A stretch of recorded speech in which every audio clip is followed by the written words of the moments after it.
air as long as they don't look down. Oh. Huh. Oh, so the Wile E. Coyote Is- effect. Got it.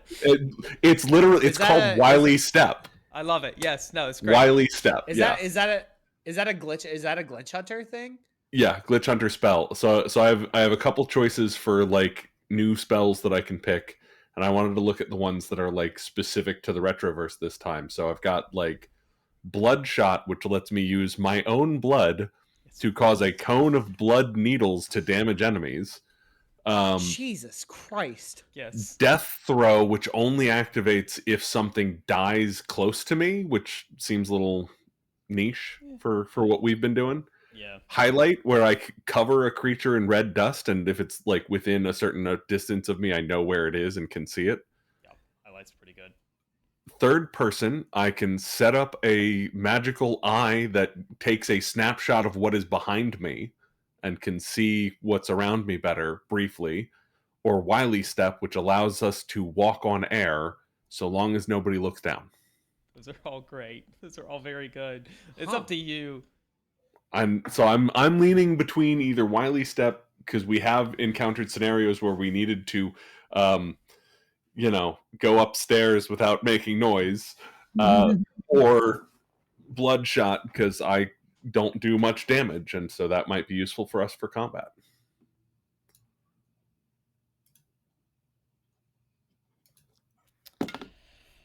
Oh my god, I don't know. Do I see? I do see it. I think you. I don't know. I think you take whatever. I think you take whatever makes sense to you and makes sense to Doyle and your character personally. So I have no preference. I think Wily Step might be good next time, because I can only use it on one person at a time, and I only have 3 spells per day, so that is not an entire party escaping. Maybe combat is the way to go. Yeah, so I think combat this time, maybe Wily Step next time. Fair enough. Yeah, that's a great spell though. Yeah, I do love it. It's the shenanigans we could get up to are tempting, but very true, very true. All right, let me see. So I think that's Charlotte, did you decide upon an element to update? Yes, I am now. I decided to increase my dazzle, so I have dazzle 2, which means I can shoot a beam of light for 1d4 radiant damage, but the range, it said 60/90 on the thing. I don't know what that. Oh, that's so that means at 60 feet, if anything is 60 feet or under, you can you basically can roll to attack without any hindrances, and then if anything is from 65 feet to 90 feet, or above 60 feet and under 90 feet, you have to roll at disadvantage, and then anything over 90 feet, it just fails. Okay, I understand. It's just too far out of range. That's all that is. Well, if it hits, I can make another bonus attack with advantage. That's kind of fun.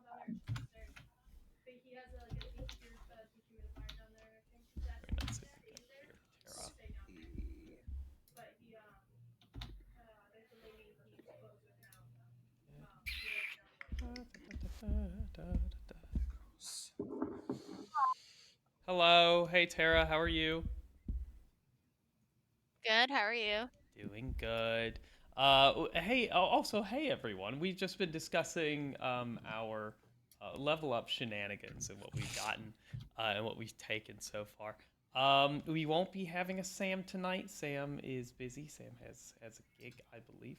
So, but we will be continuing to trudge onward through the snow, quite literally and figuratively. How did we? Oh, I just lost everyone. Oh, yes, Tara started streaming. One moment, we will be right back. We'll be righto backo. I guess. I hope so.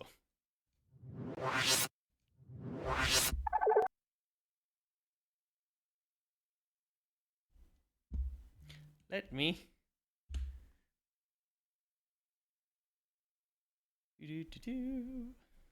Give it a minute, folks. This happens. We're gonna let everyone get that. Sometimes look, Twitch has many plans for guest star and like stream together, and so we're gonna let that hopefully it gets a little better. But while Tara gets her screen sharing up and running, might have to. I wonder if I'm gonna have to. No, that would end the chat. Technical difficulties. Hold one moment.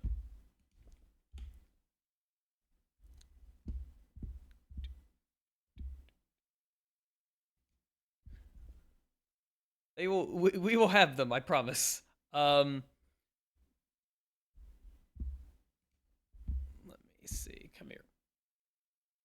Don't want to include my camera. Oh.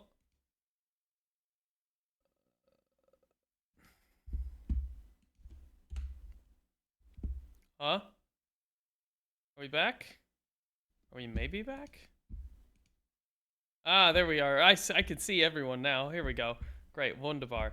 Turn that off. Alright. Oh, that's interesting. Wait, the whole thing? Oh, that's fun. Let me go to I'm gonna double check on right now. Okay. Let me, where is... Oh, it's no longer frozen. It's starting moving again, and I'm seeing everybody's cameras. There we go. I am trying to... Yeah, alright. That's fixed. So we just gotta... I guess... Oh, layout options. Maybe that? There's another one. Yeah. Same. I have to switch to one of the others.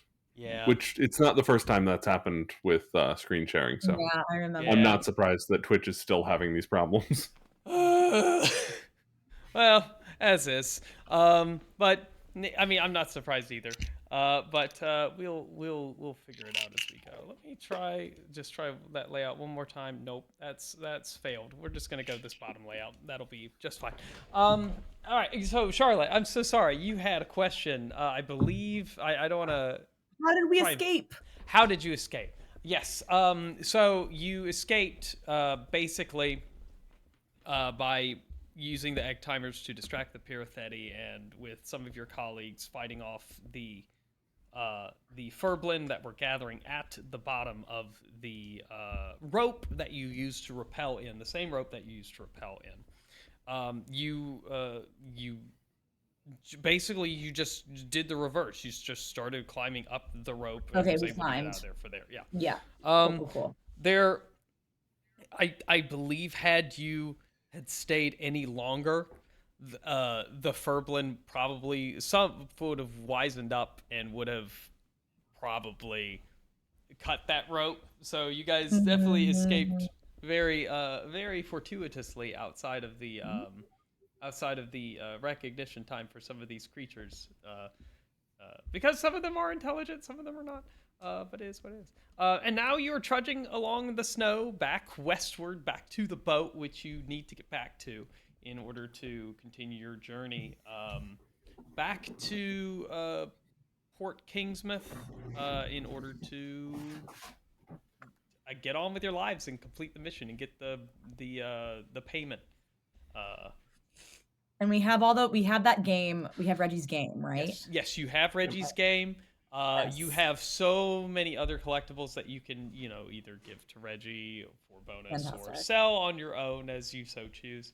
And we can roll to figure out how much that all is worth when you get it to a shop or want to trade it. Love or something. But yeah, you all are trudging along the snow, and yes, you got into about I would say a third halfway point when you stopped at that same little rocky outcropping in order to set up camp and watch the SD cards on the camcorder that you found, which basically gave you a decent good backstory for when the mall got essentially wobbled into the retroverse, ended up in the glacier. You have a decent idea of all of the people who wobbled over with it, right? What they had to deal with, how they slowly basically ran into the Furblin themselves, ran into the Pirathetti, all of these other issues. And that was the first SD card, and then you all went to sleep for the night. And now it's the morning. It's very brisk and cold, even though your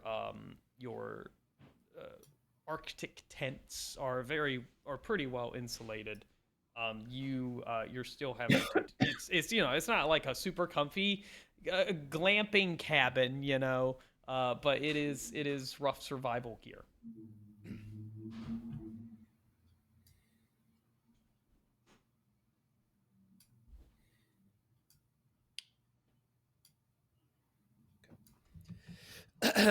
That us sleeping. Quiet.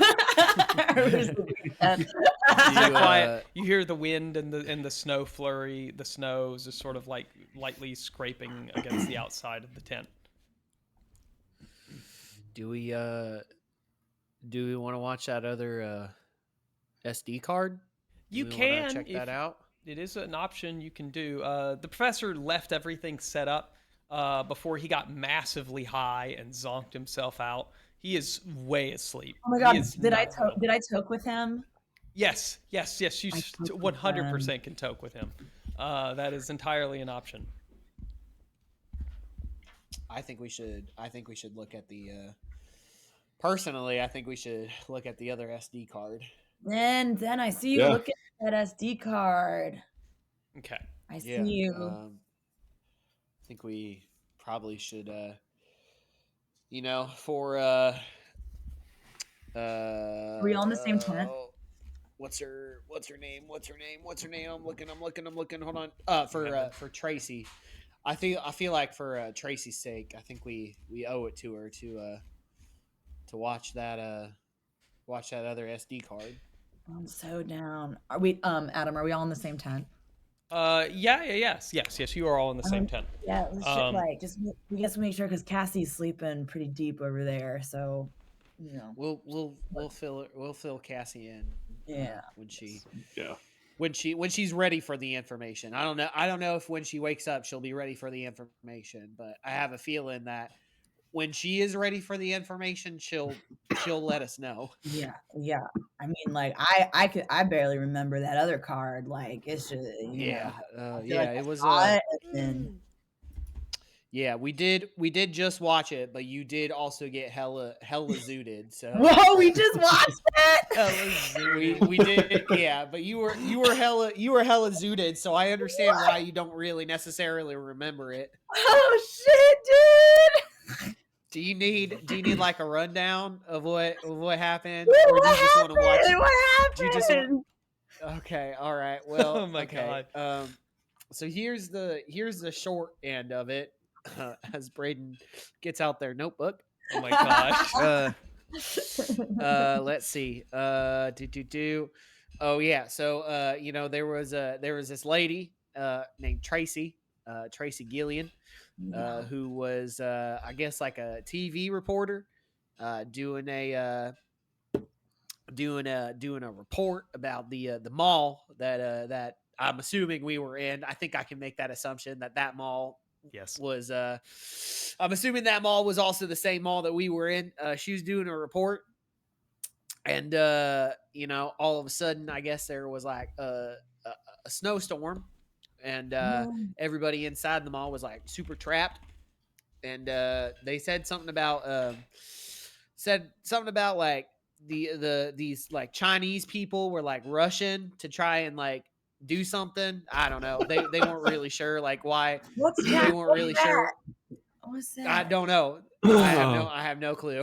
Oh my so god. I don't know. That's what they said though. And then at one point while they were trapped, they caught like some of the Furblins gnawing on the gate, and they were like, "Oh dang, that's kind of fucked up." But then there were like people like trying to hide it from Tracy, even though like Tracy was like doing her best to be like, nah, shit's going wrong. And they're like, nah, you're seeing things. Like, that's crazy. Like, don't listen to her, y'all. Like, she's so then there was that, and then like, you know, other things started to happen, and then one of the last recordings, there was like this like long like snake like creature thing. But yeah, so there was that too. And then we like saw like the Furblin boxes in the store at one point, and one of the, you know, showed like the Furblin box is like open, and then like there's like something caught running away, and like Tracy was like, oh, I knew it, like that couldn't, like I knew they were lying, like, you know, so obviously they were lying, you know. I think I could have picked up on that. And then you know, there were like some people like screaming, and you know, dozens of like Furblin dolls were like swarming, and then they ate like a guy. They ate like a security guard looking Holy feller. shit. Yeah, that was crazy. And then in the last video, it was basically just Tracy like taking like a long deep breath, and then the video ended.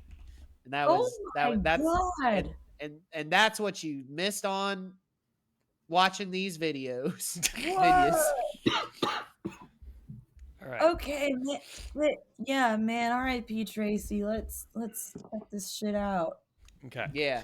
Oh, the mall was called was in a town called it was called the Suncoast Mall, and it was in a place called Valley View, which I've never heard of, and no one else has heard of it Does either. the professor know it? Does he know it? No, Nope. has never heard of it before. No Oh. one knows where that is. No one knows what it was. It chai elbows. Oh, Chinese. Nobody knows what Chinese are, and nobody knows why they were Russian, why they were like in a hurry. Like, if you think about our planet and how there's just so much that's just like we just don't know. Like, we don't know Well, about my the other- assumption is that this mall did not come from this planet, and it came from What? somewhere else. I mean, you have to know by now that things get copied over here from other places. Holy shit! You think it came from one of the copied places, one of the original Yeah. places? That's like my best guess. Oh my! Only it feels like this was less copied and more just pulled. Yeah, Literally. like a wormhole situation. Yeah, something like that. That's It was- my read on it yeah. anyway. That's Like, metal just- as fuck, dude. you know. Well, I think it'd technically be like astrological. I don't think it would be metal. I don't know if is there metal in space? Man, I love Yes. it being metal. Yes, there is metal in space. There's metal. Oh, in dang! space. The Earth is in space. The Earth has metal. There's metal in space. Ivy, I am so sorry. I stand corrected. You are correct. That is metal as fuck. Thank you. Thanks. All right. All right. Okay. So Second SD card. pop it in. Yes. Yes, While no, I read no. this off, Tara is. We're gonna try and troubleshoot this. So Tara, if you want to try, you can feel free to try like. Oh wait! Fix it! Haha! Never mind. Don't do anything. Tara, do nothing. Tara, do nothing. I We was fixed it. just about to click the X to Good. cancel it. So Good. Don't do that. I don't know what Twitch is being weird. No! Yay! Okay, All right, okay, good. okay. All right, yay! All right, okay. Second SD card. Here we go. As you pop out the SD file that says KCST or whatever the abbreviation is, card 01. You pop in card 02. You get a quick, gives you a quick rundown of how many files are on it. There are only 3 files on this one. You suppose it could be very short.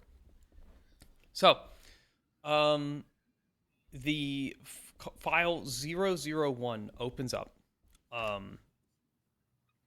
You see immediately before you the tiled floor of what looks like the kitchen area of one of the places in the food court.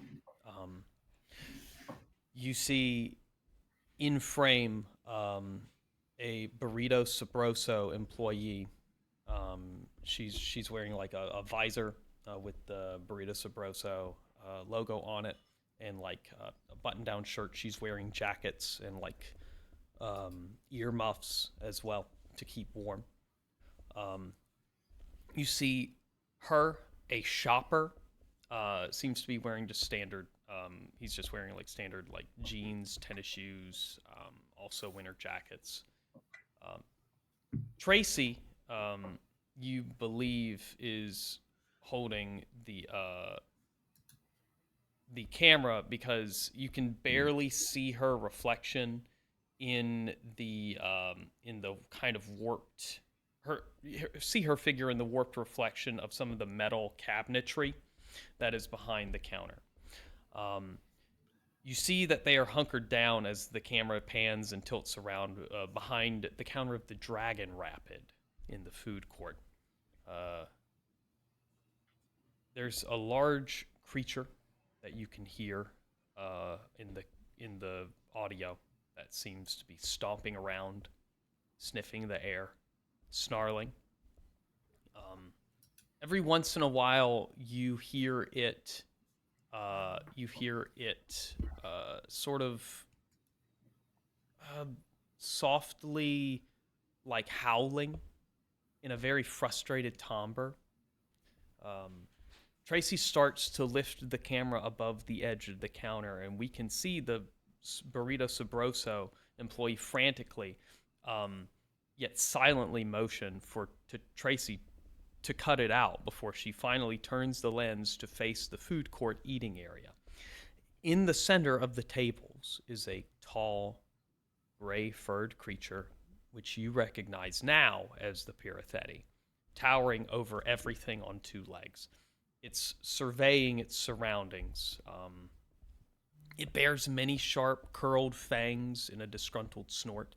You see one of its lanky, muscular arms swiping at one of the tables, sending it and a group of chairs flying, demonstrating, once again, its tremendous strength. Tracy quickly pulls the camera back down. The shopper makes a noisy break for it out of the back door of the Dragon Rapid, and in a split second, the creature, the Pirathetti, dives over the counter and crashes through the doorway in pursuit. There is a clangor of metal cookingware, snarls, cries of fear erupting from the kitchen. Tracy furiously points at the cabinet door behind the employee with her finger in the frame, who nods, slowly opens it, and crawls inside. Tracy does the same with the cabinet next to her. As she slowly lets the door softly shut, you hear a scream, a snap, a higher-pitched, muffled scream, and then briefly, nothing. Then comes a howl of satisfaction as the camera is plunged into the darkness of the inside of this cabinet. The recording ends. 02, file 02, I should say. The camera is pointed at the floor behind the counter of the Dragon Rapid. It is nighttime. You can hear Tracy breathing haggardly. She slowly lifts the camera up over the edge of the counter and scans the food court area. It is empty. She lowers it and crawls over to where the Burrito Sabroso employee was hiding. She slowly opens the counter cabinet to find her sleeping. Tracy whispers, "Sophie! Sophie!"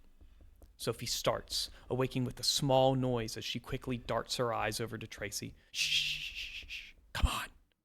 Let's go!" Tracy says as she helps her out of the cabinet.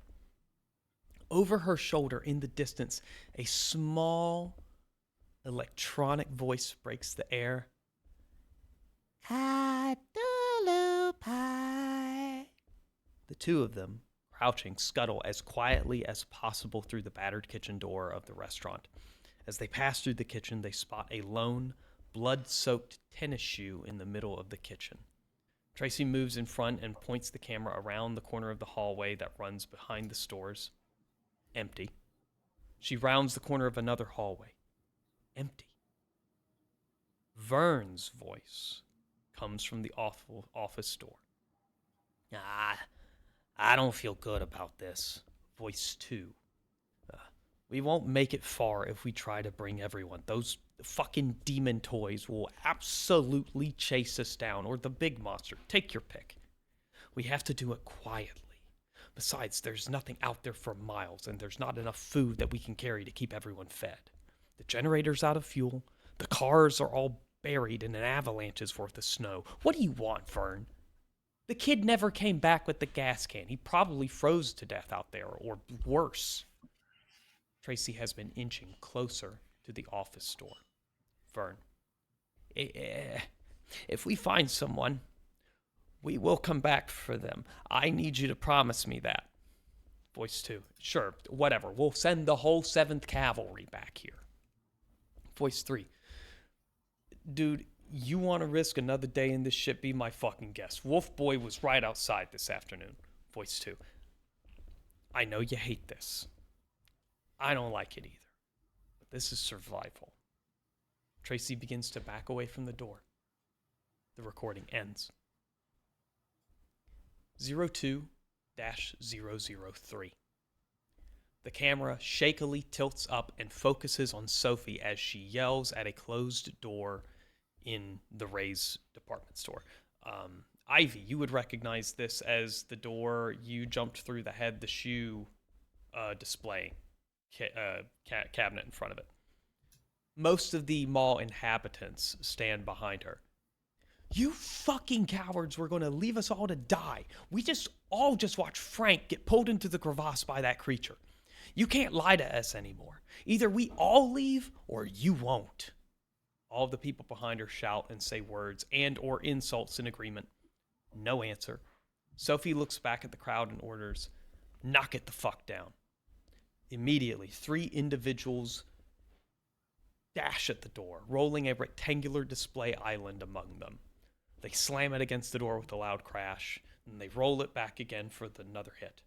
There's a huge dent in the door, signaling that they will break through in little time. They ram the door again and rolled the display island away. The door is cracked clean down the middle. They charge forward again with a mighty yell, and as the door explodes from its frame into the hallway, the screeching sound of rending metal and shattering glass reverberates from behind the camera. The frame whips around to show that the giant, Yeti-like creature slowly rises off of the floor from where it had landed after crashing through the security grill and the doors of the main entrance. The crowd falls silent. Tracy, who is mere feet from the creature, whispers, "Oh, shit." It roars, and as Tracy turns to run, we see nothing but blurs and hear nothing intelligible except for screams, prayers, roars, growls, crashes, and exclamations. The camera steadies a little as Tracy climbs over the display island and through the doorway leading into the mall's employee hallway. She turns corners, climbs stairs, and darts into the administrative offices. As she rounds the next corner, a loud smack is heard. The camcorder tumbles to the ground, rolling end over end, coming to rest upside down with the lens facing Tracy, who now lies on the ground motionless. A coated figure, holding a baseball bat, looms over her. It walks towards the camera and picks it up. We see the face of the man with the blonde mullet in close-up. He scowls, then smirks. The recording ends. This is mullet dude.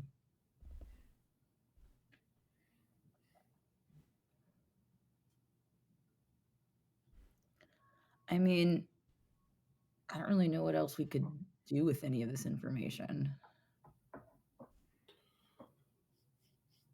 Since we've escaped.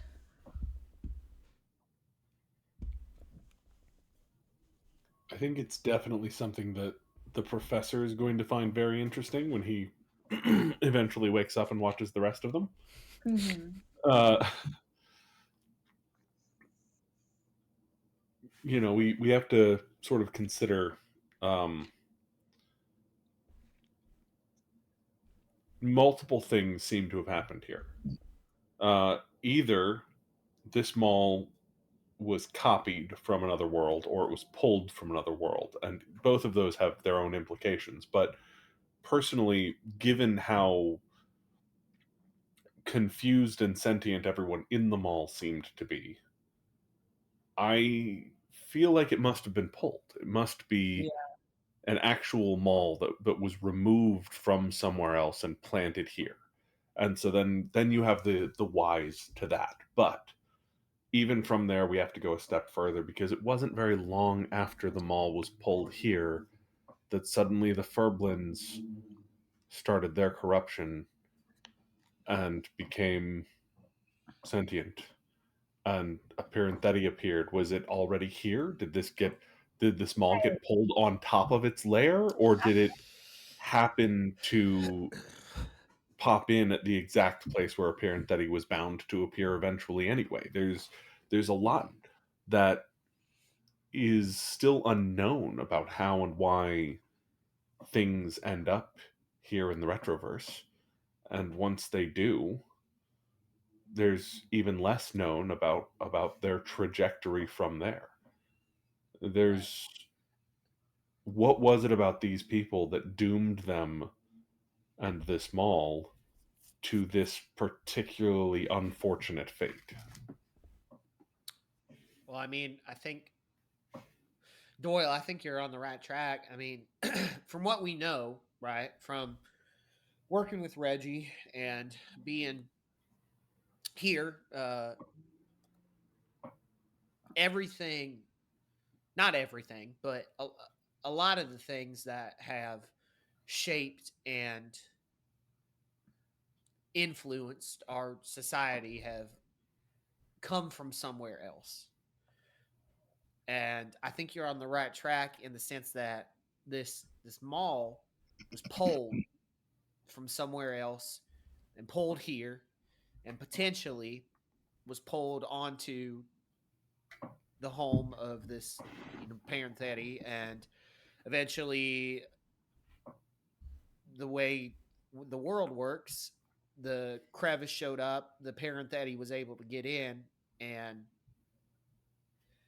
well, to put it simply, because these people didn't trust one another and they let their hubris get the best of them, and probably for the simple fact that maybe they came somewhere where they aren't equipped with blaster rifles and plasma swords and magic and all this jazz, but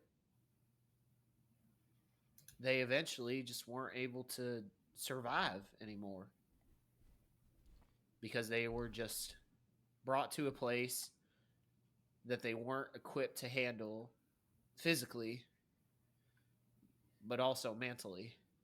And I think you're right with the corruption. I think, corruption does kind of run deep here and everywhere. And so I think you're right when it comes to the corruption is what turned those Furblins into the monstrosities that they are. And Zen will look over at the Furblin that is probably resting in like Doyle's lap or something like that. It says, "Not you. Like you seem relatively okay, but still, I'm like I'm a little skeptical. But the rest of them, I mean, yeah, I think corruption is probably the biggest culprit here and what ended up turning them. So I think you're right on that. Shit checks out. Yeah, I mean, there are some things that we're just bound to never know, just because there are no living witnesses that are capable of communicating with us without hunting us for sport. But I think that what we found here is still potentially very valuable to the right people. The Yeah. professor being one of them, but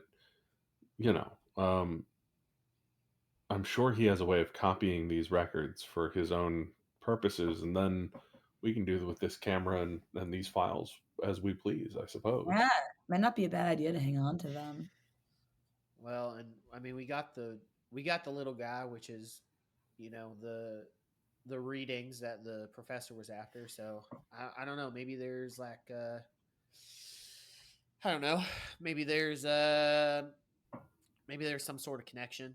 Maybe there's like some I don't know, like some kind of wave or something that was left over from where they came, and maybe that can give us a little explanation of how they got here. But anyway, I think that's enough speculation for the night. I think we probably should all get some rest before we have to make the trek back to the boat in the morning. Sounds We like a plan to me. Rocky keep watch.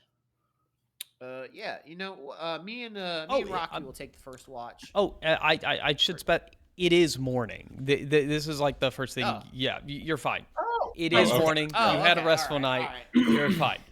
Yes, it is morning, Oh, so okay, you cool. can choose to continue on your journey if you so wish. Which I Yeah, mean, I don't know why you we would probably stay in a should. frozen wasteland. Yeah. Yeah. We should probably try and continue on our journey. Yeah, If I I was gonna had say, who knows? The choose. who knows? The captain may have left us already, so we might want to hurry. Yeah. I think we should still have a few days left. I hope so. I don't know Yeah, how I- long we were down there. Oh, you were not I- down seemed there like we even were for a day. Sound like Oh, here's the we thing, went to in, we me- got out. I don't know. It seemed like we were down there for at least 3 weeks. Oh I my don't know. God. That's what it seemed like to me, at least. Man, time feels so different in that place. Shit. Well, yeah, you were barely. I feel like you were just kind of like going with the flow last, this past 12 hours. I know. I can't remember shit, man. Yeah, you were like barely there.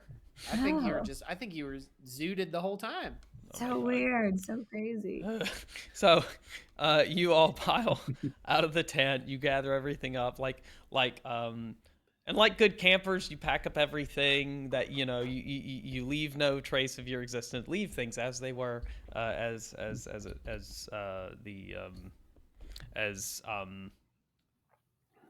Charlie the woodpecker. I'm trying to make up an analog for Smokey the bear, but we'll workshop that. But anywho, you pack up everything and you start your little convoy of walking. Your walking convoy. Foggy Back the west. raccoon. What? Foggy the raccoon. Foggy the raccoon. I love that. I like it. I love Yeah. that. All right, Yeah. that's it. He's now the mascot for national parks in the Retroverse. They're Foggy the raccoon. Oh my gosh, can we? Sorry, can we go off on a can I go off on a Yes. tangent Yes. very quickly? Of course. Speaking of Smokey the Bear, I did this was a couple of weeks ago. The Columbus School of Art and Design. I actually went in to do like some voiceover work for a Smokey the Bear like infomercial, basically not like an infomercial, but like a video that they're gonna like show in school and stuff like that.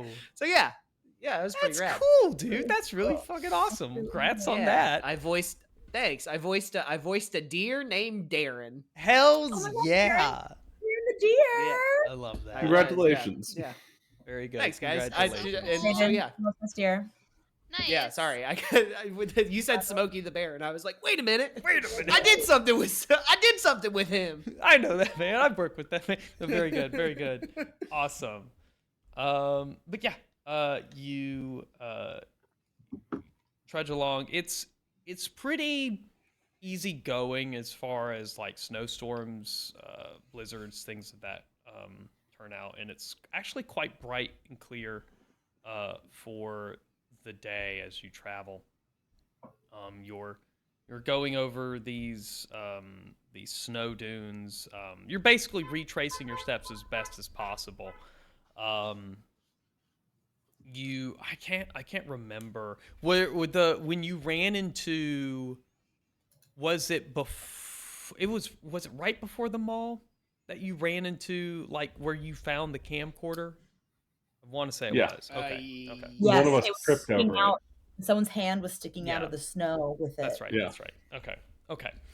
So yeah. So as you're just walking along for like a few hours at this point. It's getting now closer to the afternoon.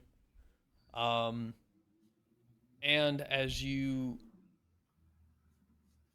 climb up this one dune way far out over the horizon in the west, definitely towards where the shoreline would be, you see one very tiny sort of S-curvy wisp of smoke that's going up into the sky. He's still there.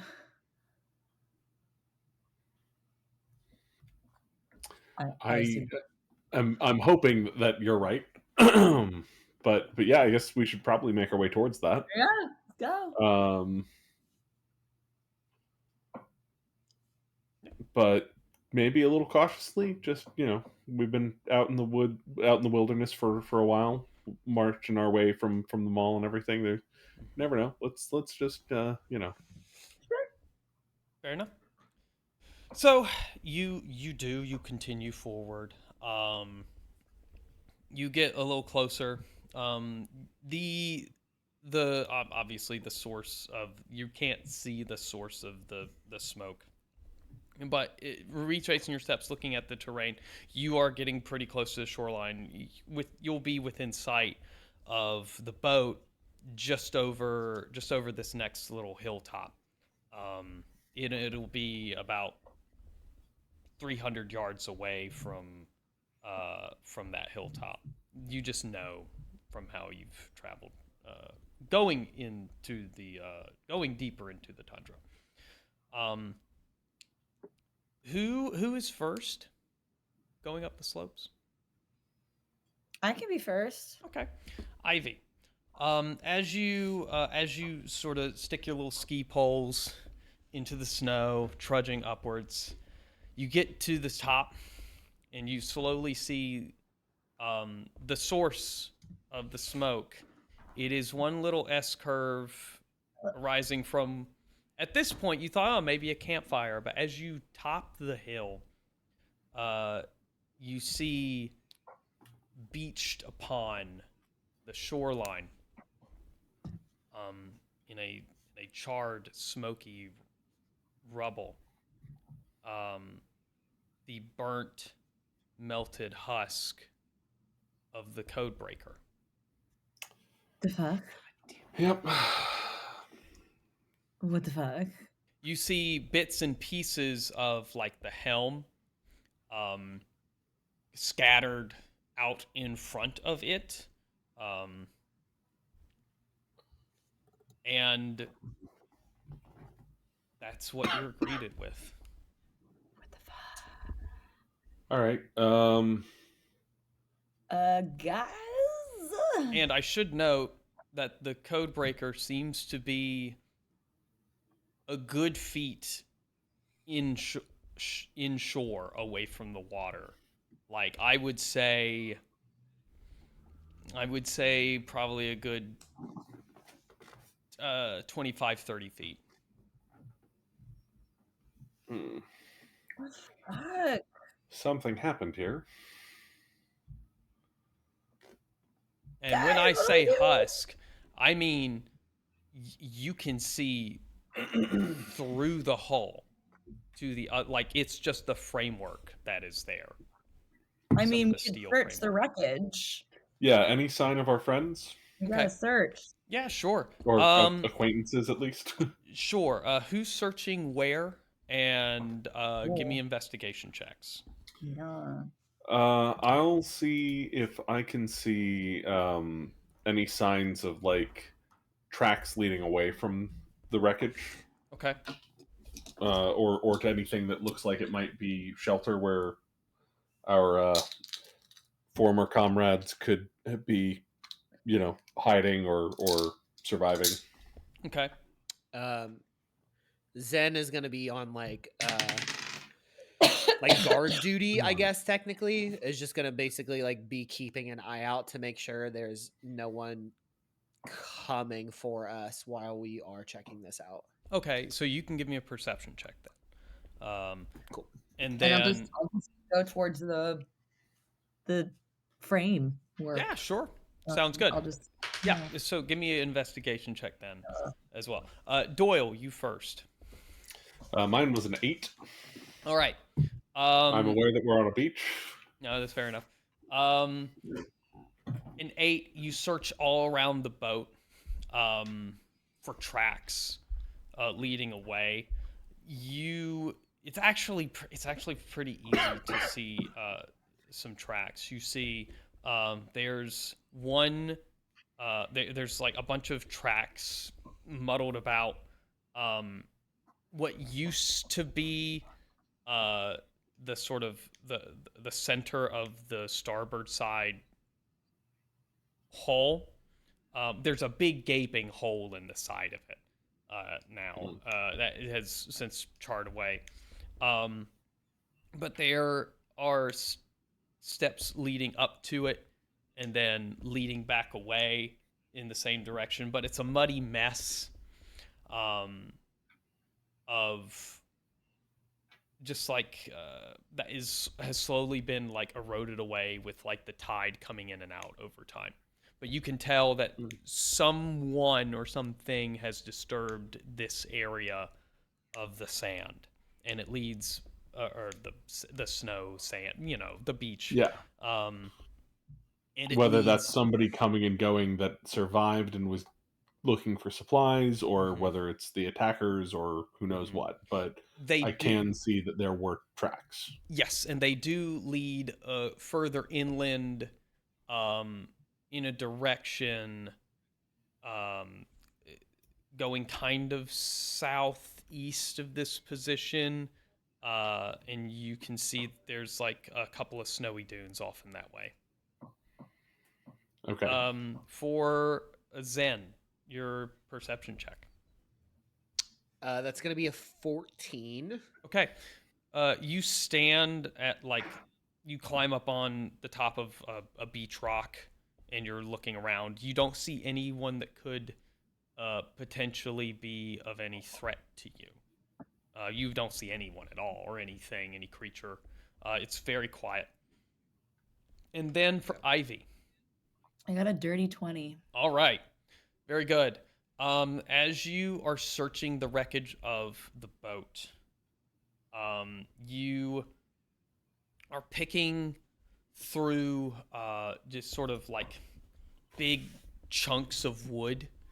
Under one of these chunks of wood, you don't find anyone's remains. You don't find any like bones or anything like that. Right. But you do find a huge metal cylinder that seems to be rent into shrapnel in some pieces, and it's charred over. And it catches your eye because at the back of it, you see what look to be like fin structures that you know is not something you've ever seen on the boat before. Weird. I'll take that because I'm going to show it to the professor. Okay. And it's huge. Like you have to throw this thing over your shoulder. It's quite big. And yep. So you take it to the professor, and he looks it over and he says, "Great googly moogly. This is a missile casing." What does that mean? What? Well, well, let's see. All right, let me. He takes off a cloth and he sort of rubs away some of the the soot and stuff. And pretty easily, you see in sort of like stencil writing some numbers, basically code, like little abbreviations here and there. And he looks at you and says, "Oh, see, yes. So this is a magic missile of miscellany, which generally speaking, some people found a way to infuse ordnance with magical spells as warheads. And if you look at here, this is meant to be an air-to-surface missile, and it was embedded, enchanted with an iteration of the fireball spell. This was launched. So that's what fucked up this ship. Oh yes, indeed, and I highly doubt it was the only one. That's Looking so at the weird. damage. That's so weird. Alright. That's the only one that I found, right, Adam? Like, Yes, that's the only one you found. yeah. Or that's the only thing- one you yeah. found that I guess would look to be an interesting shape. Yeah, The yeah. professor explains there's probably definitely more shrapnel in there. And Yeah. he scrubs away some of the. He says, "Oh dear," and he turns to show you, and three letters promptly gain your attention. It is the letters I, N, S, and Yep. then there's a symbol next to it that looks like a pear that has had a bite taken out of it. Is that the people from the other islands? That would be, yes, that would be Oh, the so we Iosian rescued the netocratic girl. state, yes. Yeah, and they came back and they attacked the boat. But I didn't see any human remains. I didn't see anyone dead. That's good. At least that means that there's a chance that someone may have survived. Doyle, Zen, do you see anyone anywhere? I point out the tracks leading to the other dunes, and say I'm gonna go check that out. But if I yell, come running. Okay. So as you walk over that way, Doyle, you're sort of like weaving in between some rocks. You get to the other side.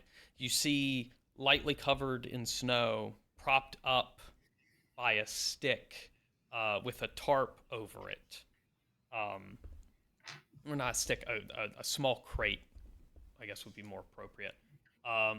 Is the dinghy upside down, and the tarp is just sort of draped over the front of it, but it's flapping in the wind. I mean, perfect cover for as far as makeshift shelters go. I've seen worse, so I'm gonna slowly approach, listening for signs of life or anything, and see if I can just like peer through the flaps without actually entering yet. As you peer through the flaps, you can see huddled up, sort of facing away from the remains of a very, very, very tiny campfire. Um, you can see a small figure, and then in the back of the sort of laid out in the boat, in the underneath the dinghy on the ground, you can see another figure laying on a sleeping bag, tarp fully covering their entire body. Hmm. I just kind of softly say, Penelope. You see her very start and slowly turn her face to look at you, and she very weakly smiles at you. But you can see she is completely low energy. Her eyelashes are frosted over, and she is shivering uncontrollably. Yeah. I'm gonna go back to the top of the hill and shout, "Hey, we need some warm gear over here now!" And then go back and I guess temporarily offer her my coat. Sure, sure. I don't want frostbite either, but in the short term, Understood. With that, we'll be right back. We're going to take a quick 5-minute break, and we'll see y'all Shit. later. Okay. I know. All right. Damn.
right, I am back.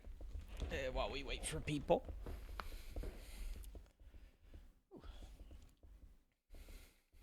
Oh, while we're on a break, quickly remind everyone that we are running a charity for the Transgender Law Center. If you feel like donating, we have a goal of $1,000. So if you feel like donating anything, if you have something to give, please give. Button's right down below. I believe it's like right below here, underneath somewhere. Click that, and you'll be able to give money to a good cause. Very much appreciated. Donate now. Do it. Yes. Oh, it looks very. Oh my god, I love it. Hold on, let me pull it up for everyone. Oh, it's literally, if just like it. It's like if a Yeti from World of Warcraft did a bunch of CrossFit. There you go. That's it. That's it. Okay. Well, you said it was like a Yeti and a werewolf, so I'm sitting here Yes. like, how the heck do I combine those? So like, Yes. No, I mean that. It's yes. That's pretty much it. Goals. You've That's nailed my it. that's my those are my 2025 body goals, is to look like a Yeti that does CrossFit. Hell yeah, baby. I mean, he's got some really nice like upper body pecs going on here, and like look at those thighs. Yo. Oh yeah. Like I'm like over here, like what the heck am I drawing? Amazing. Okay, as long as we're like in the ballpark somewhere.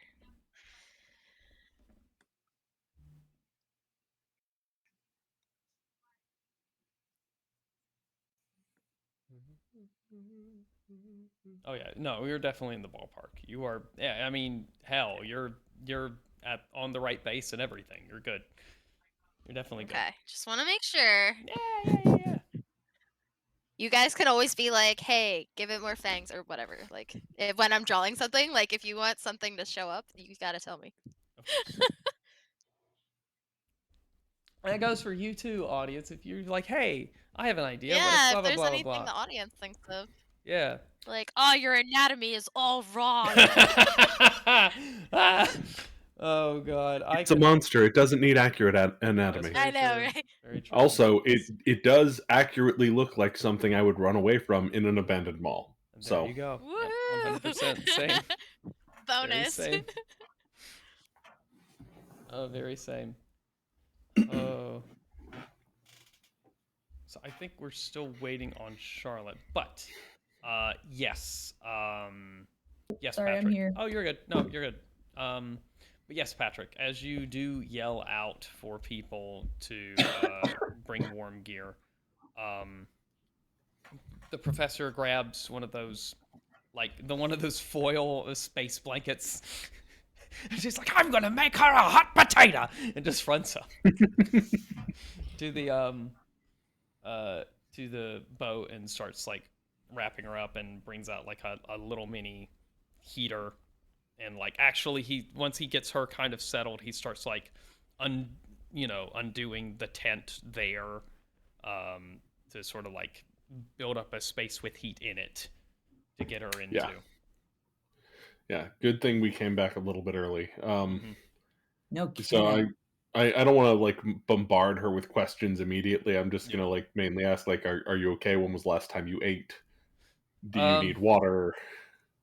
She's shivering. All she can do is nod or shake her head, and she points to some empty like cans on the ground of like canned soup and things and rations, but for the most part she's just really fucking cold. Yeah.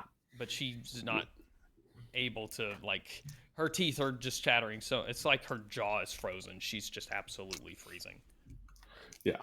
Okay. I mean, obviously we got to get her set up around the heater and in the tent with the, building warmth. So, I guess the most pressing question before I just let her recover would be, have the ones that did this come back at all, or was it one and done? She shakes her head. She shakes her head and says, really quickly, didn't see anybody. Okay. Yeah, that's all good with me. You take your time, rest up. We'll take care of everything else. So did I hear you right that the professor is setting up like a separate tent to build warmth in, or is he in the makeshift one? He's no. He's building a separate tent. He's building a well insulated, not a dinghy that's been flipped upside down with a tarp draped over it tent. Yes.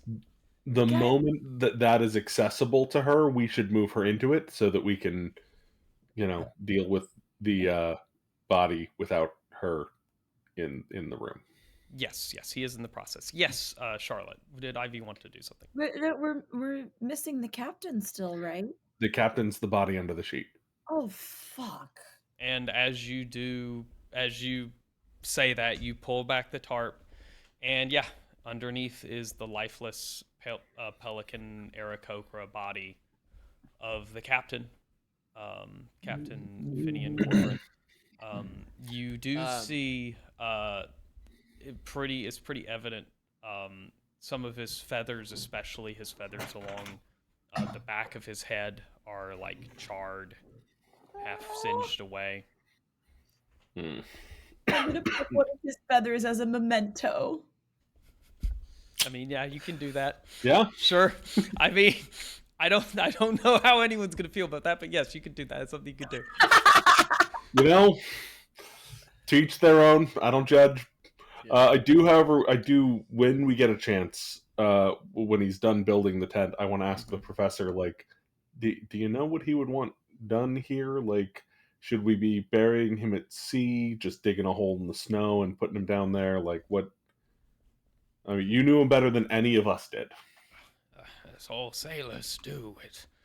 If there's a way we can get the sea to take him, it would be, I guess that would be the honorable thing to do, but it's just a matter of the tide, and listen, I know that that's important, what we're going to do with this body.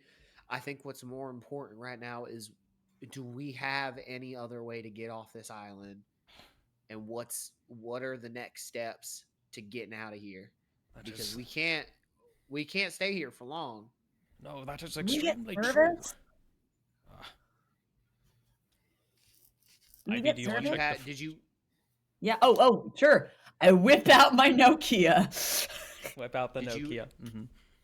Professor, did you have a plan B in case something like this happened? Do you have a ship somewhere that is able to come and get us, or do we have to start making tough decisions? No, the vessel that I chartered here I chose specifically in order to do this stealthily without catching the attention of the INS. For whatever reason, we've failed in that respect. So there was no backup ship. The only other option I guess we could go to is we could try traveling maybe south, the southeast, possibly. There is the mountain, the Acer Peaks do come are close here, and just over the side of them there is the Yanaguni Empire, which is generally friendly. If we could find possibly a pass or maybe some underground route under there. How long would that take to get there? This would be possibly 2 or 3 days travel by foot. I could try something crazy before we do that.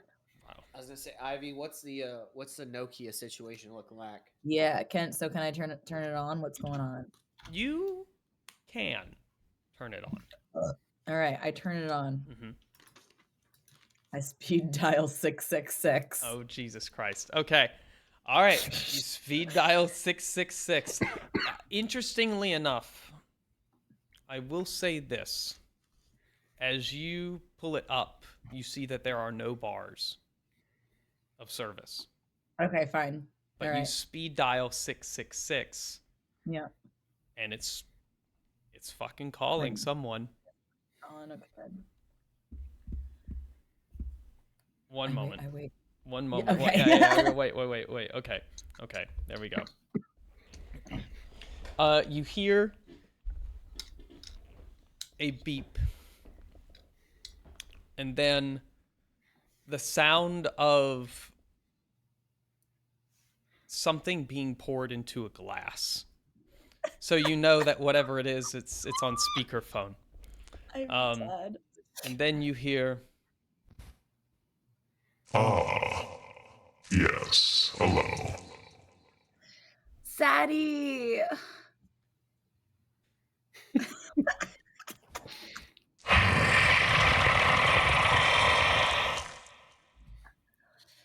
Sadie, do you hate, how do you pronounce the INS? Do you hate the INS? Because they tried to get us. See, what an interesting turn of events, and I'm so glad you have come clean from the events as they have occurred, instead of making me fish for them. They came for us, Sadie. Was that a pun? Are you giving us puns right now? Yes, I do see that you have a sense of humor, of which I am very happy. Doyle's just like shaking his head, like throws up his hands, like can't believe this fucking guy. INS tried to kill us, and now we're stranded on this fucking mountain. Yes, I am aware that the INS have been disturbed, and they have many questions, apparently, as the rumors say. Do they work for like a different god, or are they like with you? Oh no, I feel like God is a little bit much, since like, I mean, this guy has like one cult that already killed itself off, so minor deity. Let's be realistic here. Well, your realistic friend is, while a little rude and impatient, speaks upon some truth.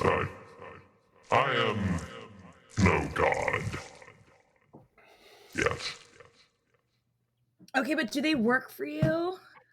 Oh, no, and I should say that the INS do not serve any deities. They are very engrossed with their own self-righteousness. Yeah, clearly. Well, we're angry at them. I bet you are. So, like, Could you put... we gotta get off this island, Yes. and I wondered if you could like fuck some shit up for us to make that happen, and in return we can get some like angry INS people to fuck with or whatever if you don't like them. No, I think I will leave the INS to do their own thing. I have no plans regarding interfering with their cannibalism. Ideological cannibalism. Could you do me one small favor? What's that? Could you put Zen on the line? Why do you want to talk to Zen? I just want to hear the sound of his voice. If I give this phone to Zen, will you help us get off this island?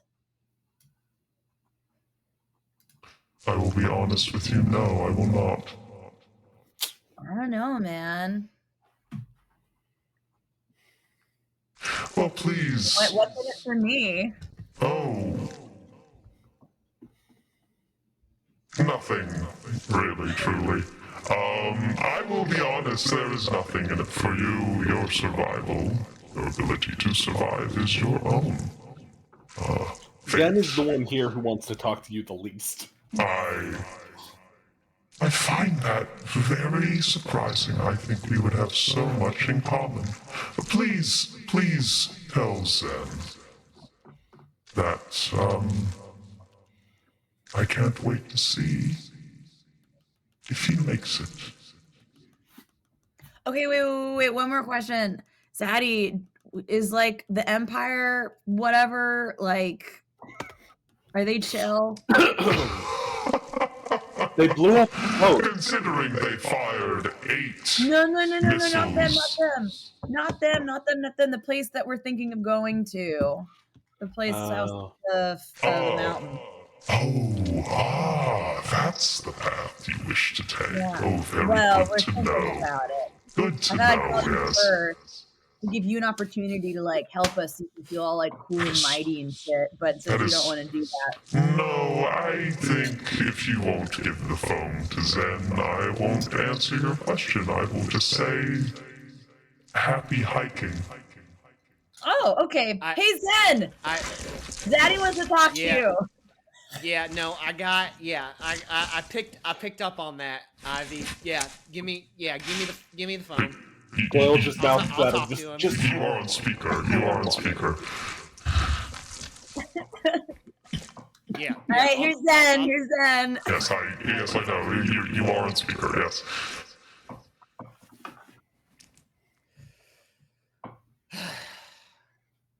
Hello. Yes. Oh, I can hear it now. Hold on. 1 second. 1 second. Before you go any further, I know you are a demon with demonic powers, or some sort of dark entity. I would like to ask one thing before you continue. Just one thing before you talk to me, if that's all right. Oh, you have my entire attention. Incredible. Damn. Is there any way you can change your voice? Because my hearing is already bad, and that whole low raspy thing that you got going on, even though I appreciate it, I cannot understand a damn word you are saying right now. Zaddy is so hot for you, Zen. Is that like literally a filter thing? It was kind of a joke, but also I don't care. I just thought it was funny. It's for the bit. It's for the bit. It's for the bit. Yeah. Got it. He says, "Wow, come now, Zen. I think that it's." Well, actually, let me turn it up a little bit. Where is my voice mod? Oh no. Surely there's got to be a pitch elevator here somewhere. Oh, there isn't. Whoops. Whoopsies. Well, I'll just say we'll just move without. He says,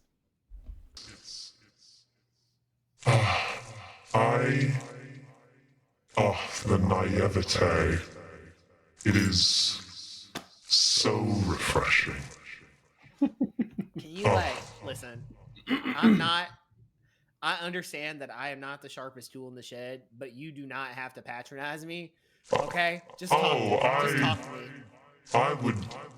I would never patronize another person.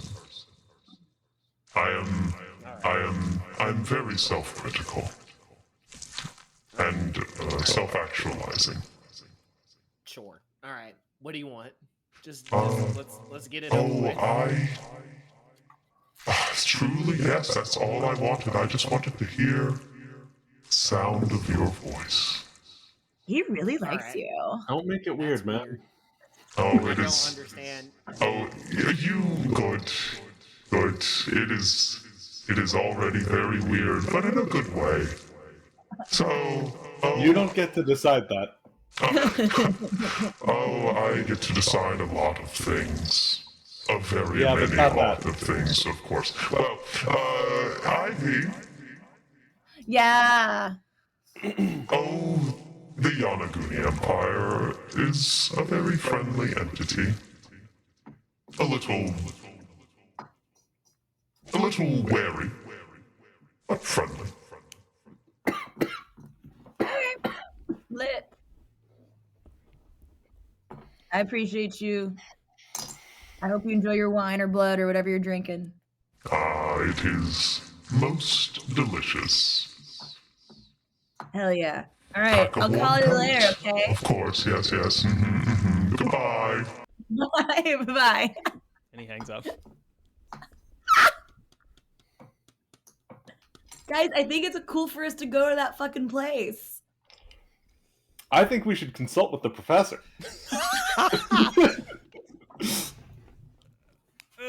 Yes. Is there? Go ahead. Go ahead. Yeah. Okay.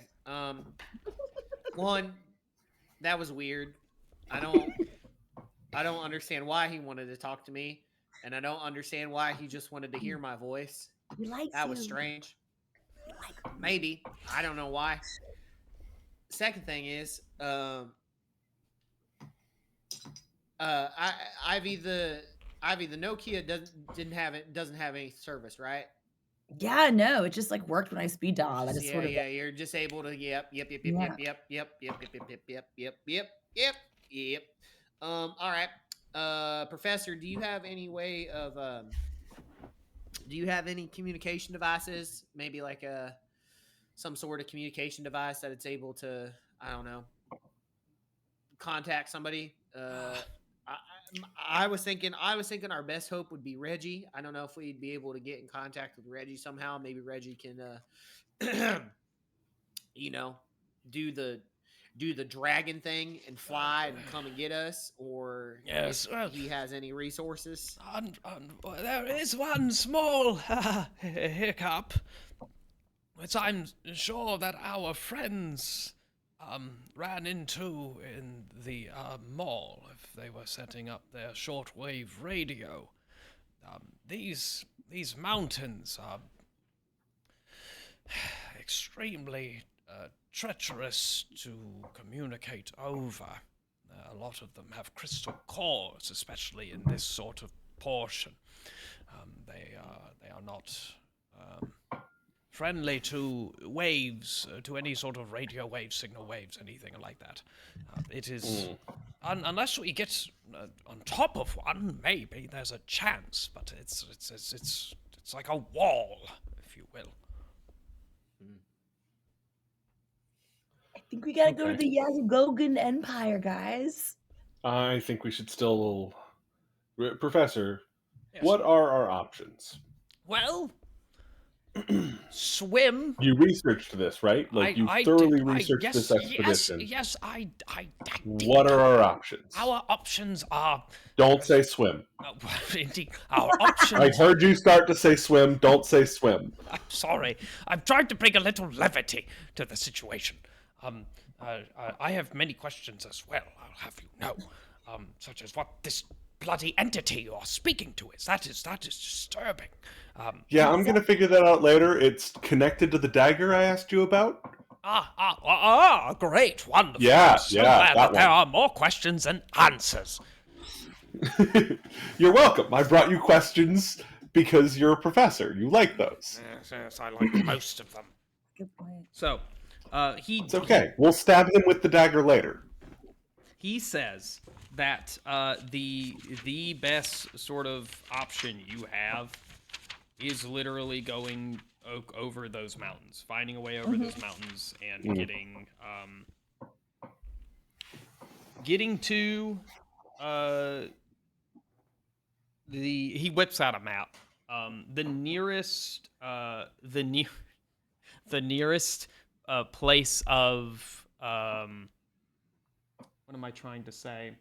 Inhabitants is, and he looks at Ivy. He says, the Temple of the Icons is actually the closest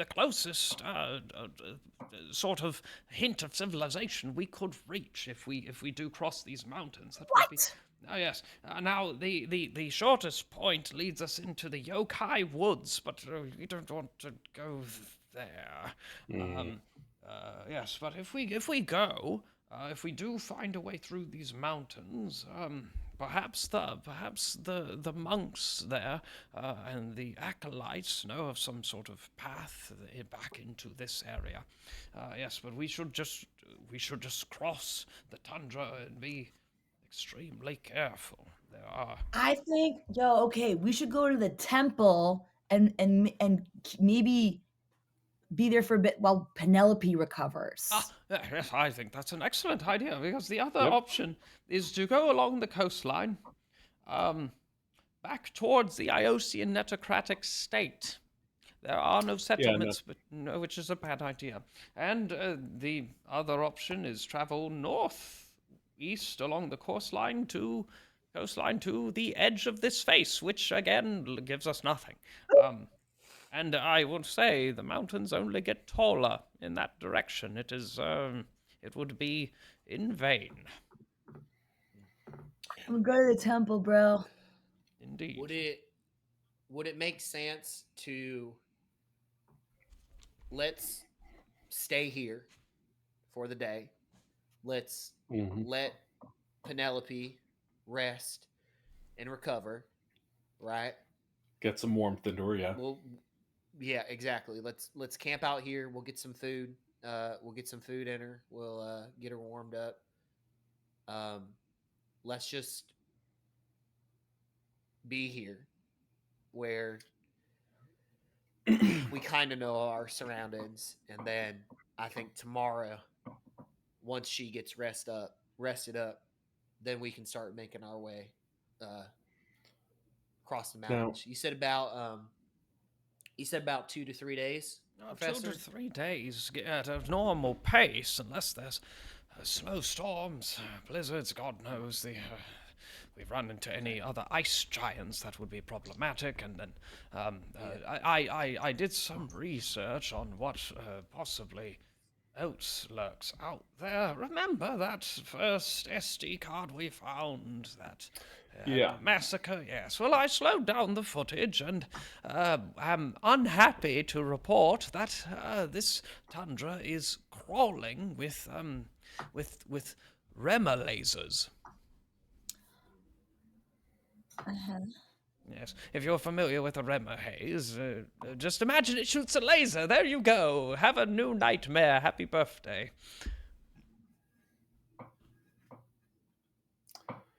Okay. About how big is Penelope?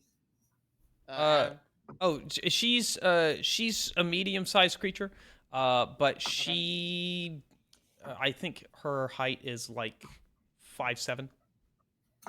Okay. I don't think we're allowed to put alive people in the bag of holding. No, that's not what I was gonna suggest. Okay. I was gonna suggest if she is still like too weak to walk or anything, Zen could like piggyback her and throw the because Zen gave her his poncho, so Zen could piggyback her and throw the poncho over the both of them. If she's not ready to travel tomorrow, that could be. Rocky doesn't have a sidecar. No, Rocky does not have a sidecar.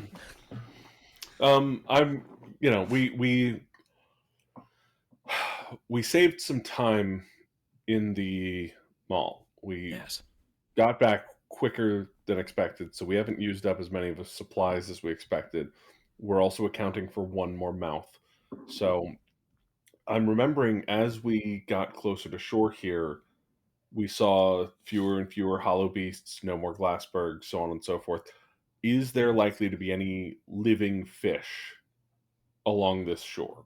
Make a nature check. Okay. Nature or survival? Survival. Either I think one will those work. might be the same thing now, but Yeah. I mean, yeah. Either one. Okay. I'm going to go with survival because I have better points there. Ooh, it didn't matter that I have better points there because that's a 6. It's worth a shot. Yeah, fair. It is worth a shot. I mean, it's a pretty big ocean. And you Yeah. do remember the captain catching fish to eat on the latter end of your journey. So it's worth a shot. Whether or not this is a good spot for it, Oh, you have no idea. Who oh, knows? oh. In the shipwreckage, Mm-hmm. are there any barrels left? Oh shit. Roll. Because I think there's food. I think there's food and provisions in some of those there were food and provisions in some of those barrels. Roll investigation. God, damn it! Why did I have to think of that? My investigation sucks.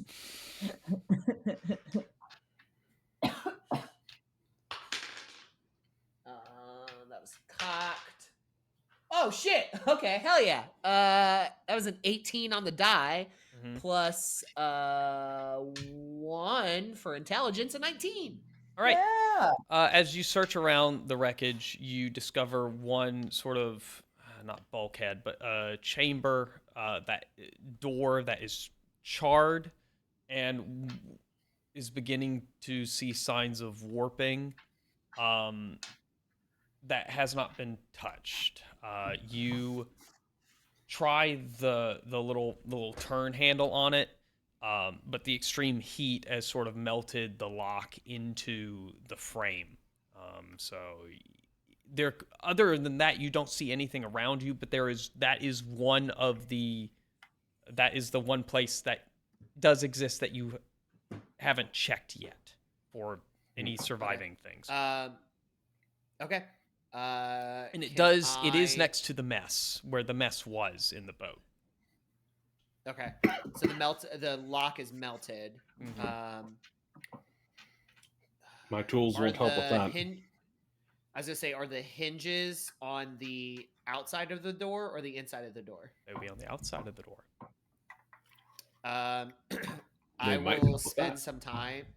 I will grab because I have tools. It's been established that I have tools to like help repair Rocky when he needs like some tune-ups and everything. So I will spend some time trying to get the hinges off the door to maybe make it easier to either pull the door off or knock it inwards. Yeah, give me a strength check.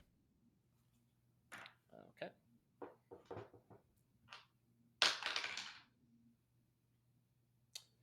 Well, on the opposite end of the dice of an 18 is a 2. Plus 2 is 4. You, as you're working, you're breaking like little small points where the metal has just kind of fused to each other. It's gonna take you maybe a good half hour of work to get this door open. I'm fine with that. I have no problem. Zen will dedicate an hour to doing this for sure. Fair enough. While that's happening, Doyle will be also trying to fish, just to Okay. I will wake Cassie up from her slumber to tell her what's going on. Cool. Excellent. Yes, you fill her in, and she will know and have 0 questions the next time. That would be great. And if she needs to keep resting off after the very traumatic journey we had, it's okay. She just needs to keep resting. Excellent. Very good. Doyle, for the next hour, give me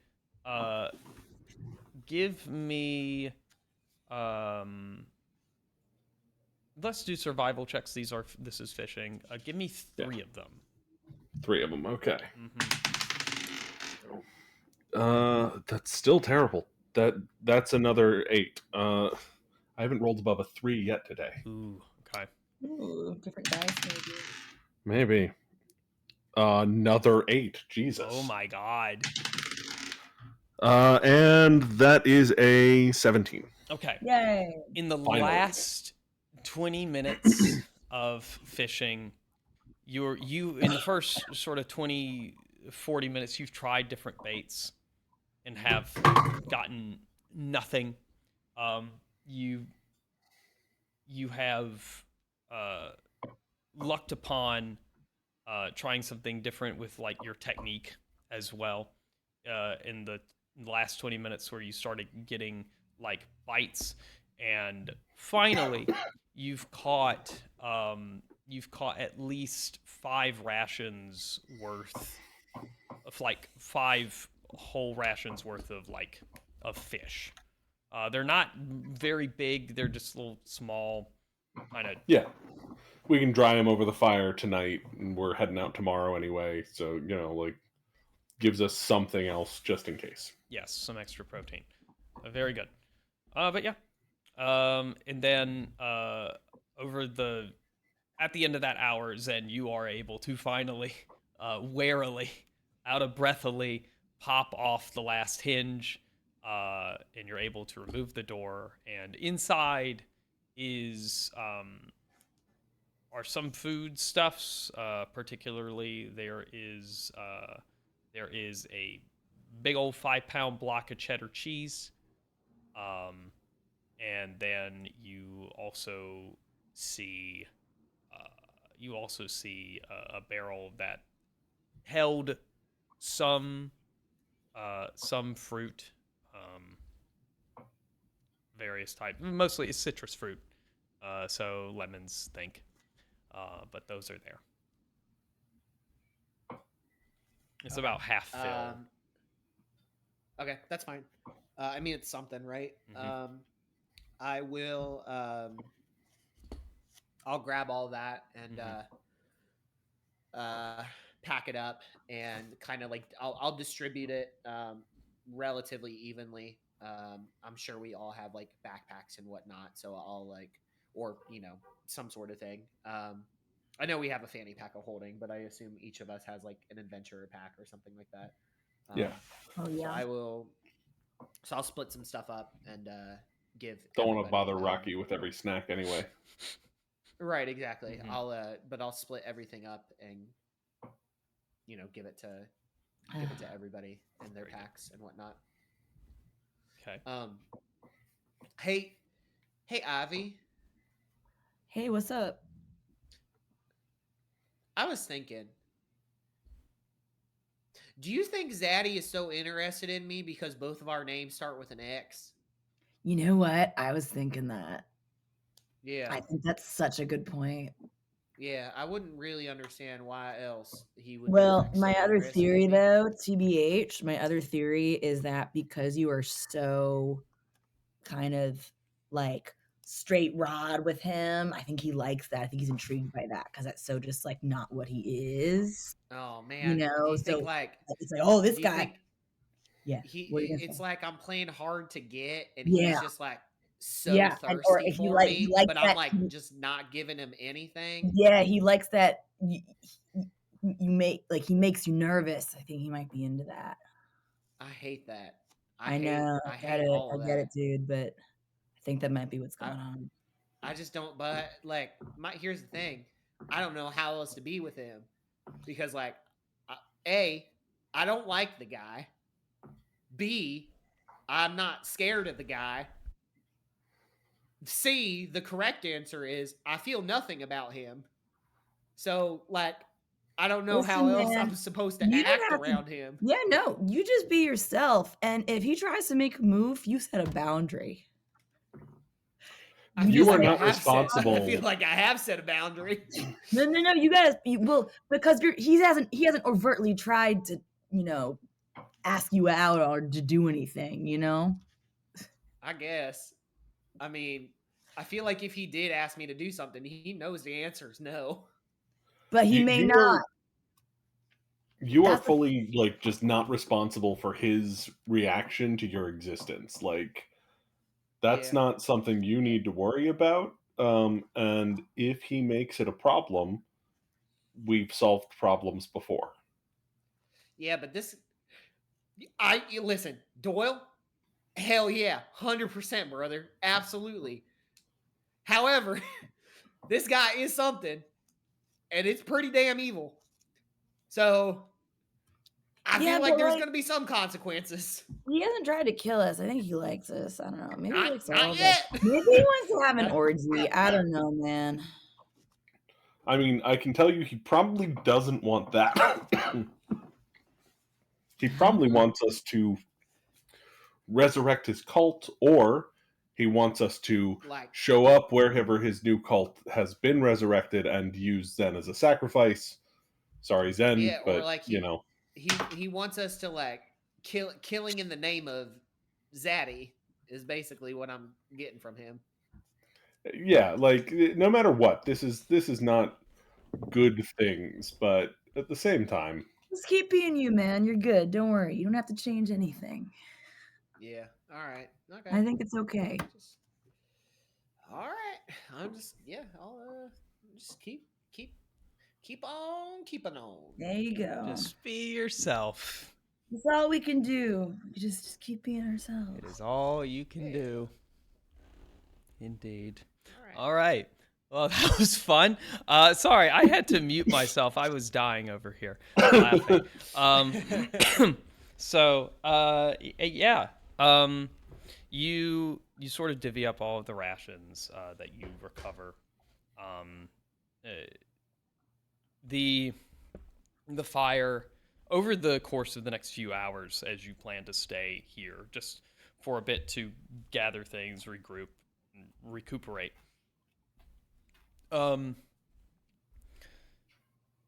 Penelope does sort of get out of her hypothermic state, right? And she is able to warm up, and she basically gives you the rundown of what happened as she knows it. She was down in her little cabin on the boat, and it was just the middle of the day. And the next thing she knew was there was an impact and an explosion at the on somewhere on the boat, somewhere she didn't know. She saw the captain, just heard him sort of rush by her door.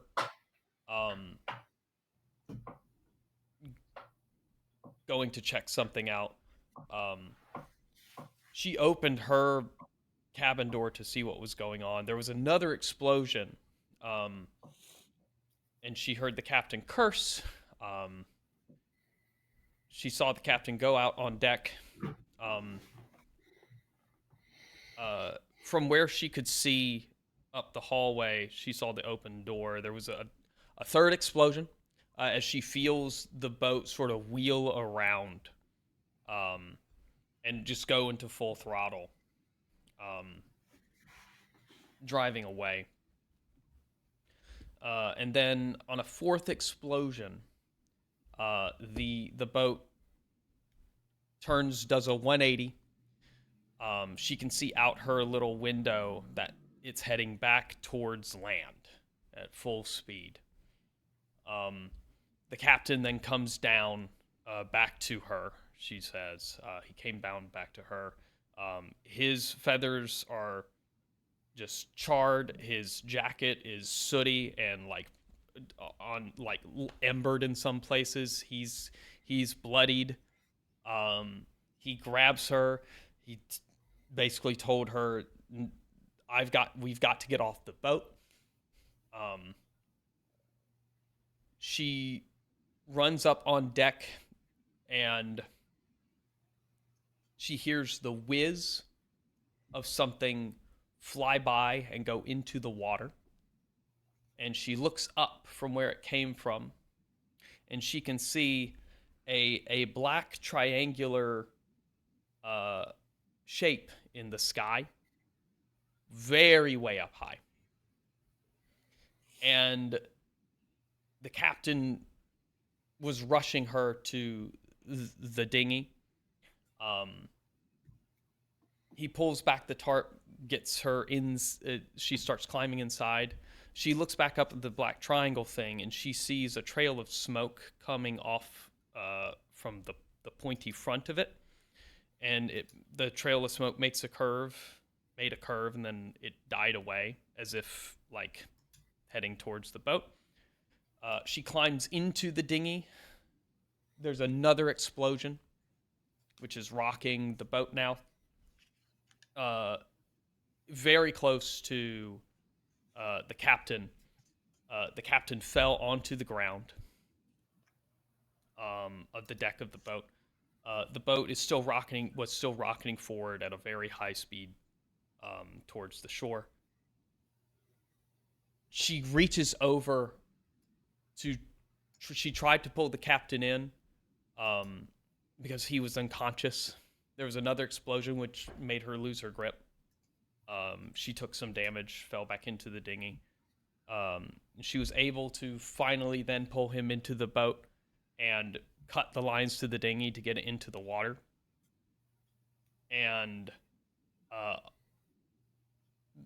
final explosion on the boat. At this point, the whole ship is up in flames, and it rams onto land, where she says, that's where it came to rest, right? She used what energy she had to row the dinghy onto the shore and pull it up and make a quick lean-to. But when she hit the shore, she checked on the captain, and he was already dead.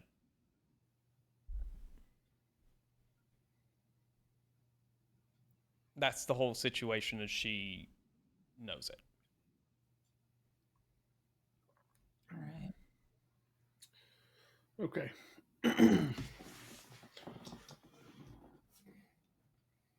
Well, a moment of silence is had for the captain. Mm-hmm. Yep. I propose that we put the captain on the dinghy, set it adrift with a hole in it so that it will slowly deflate and the captain will be taken by the waves. Sounds great. All right. Any objection to the loss of a dinghy from our inventory as we go towards the mountains, which are notably mountains? Nope. All right. Cool. So you set up this ceremony to set the captain out to sea. The professor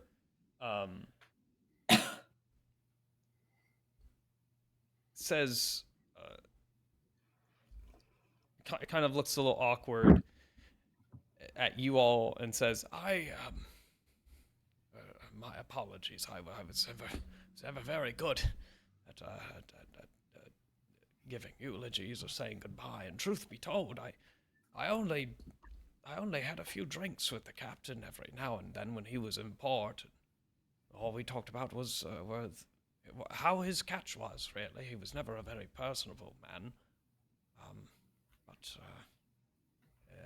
if anyone who has some sort of religion, I don't really know if he worshipped any gods, but if anyone has some sort of religious thing they would like to do, maybe that would be good. Or if Ivy, do you know any funerary songs you could play? Ivy takes out her guitar, and she proceeds to play all 13 minutes of the Rhyme of the Ancient Mariner. Hells yeah. Take an inspiration point for that. Okay. I still actually have the one you gave me a while back. Well, then there you go. Well, then you can give one to someone else. Okay. Would either of you do? I'm gonna flip a coin. Fair. All right. Odds is Doyle. Even is Zen. Doyle. I'll take it. Very good. So yeah, you poke a little hole in the dinghy as the Rhyme of the Ancient Mariner plays on the guitar, and you slowly push it out into sea. You watch as the waves sort of take it back and forth, and finally it gets caught in a riptide, and then it gets drawn back out into the ocean. And you sit there and you watch as finally, slowly, it sinks beneath the water. We did really like his voice. Yes. It is unfortunate. I will tell you, I was rolling like a madman. Because I rolled out that entire encounter. Oh wow. It is not something I was expecting to happen. And you'll see. But I rolled out everything from hours before it happened to everything after that. But anywho, yeah, you all gather your things. Professor takes out his compass and sort of like charts a real quick path in the snow and gives you you can see the mountains on the horizon, basically points at a kind of very specific like little lilt in the ridge of the mountains that you're gonna kind of aim for, so that it's not gonna be necessarily a like heavy a trip that's going to be heavy on getting navigation right. That is not something that you're going to have to worry about. But you do set out as night kind of begins. Oh, I will say this: night begins to fall. Do you wish to set out at night? No. No. Okay. I think that's very wise. I think that's very wise. So yeah, you all will be able to sort of prepare even more and set out during the next day. Does anyone have any real quick night activities that they want to participate in? Any questions? Scenes they want to plan for? I have one thing. Mm-hmm. Hey Ivy, What's why up? don't you slap that keychain on that keytar there? See what happens. Oh yeah, shit, cool. That's a cool keychain. I do the Yeah. thing. Okay.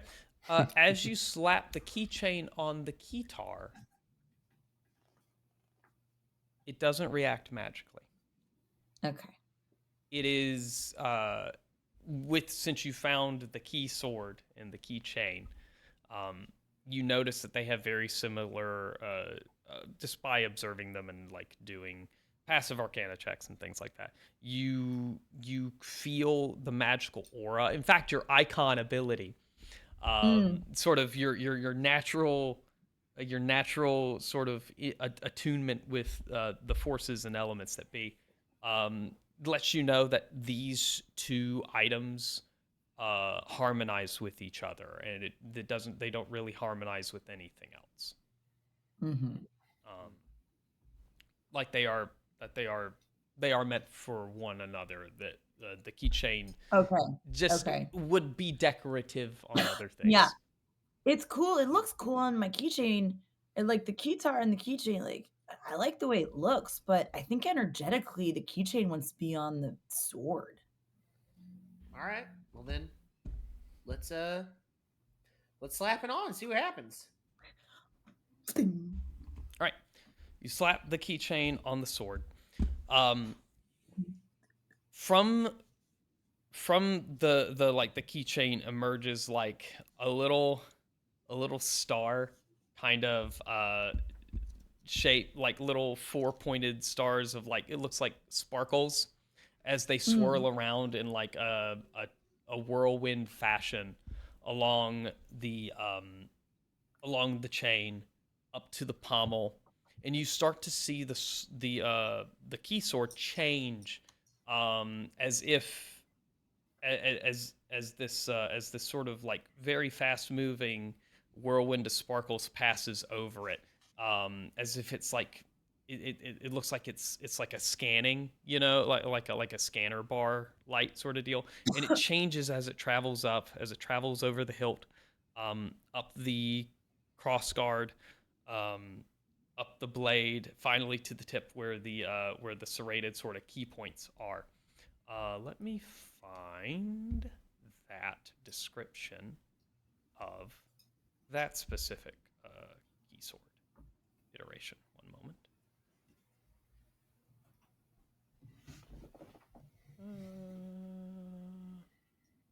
There it is. Treasures, or well, magic items.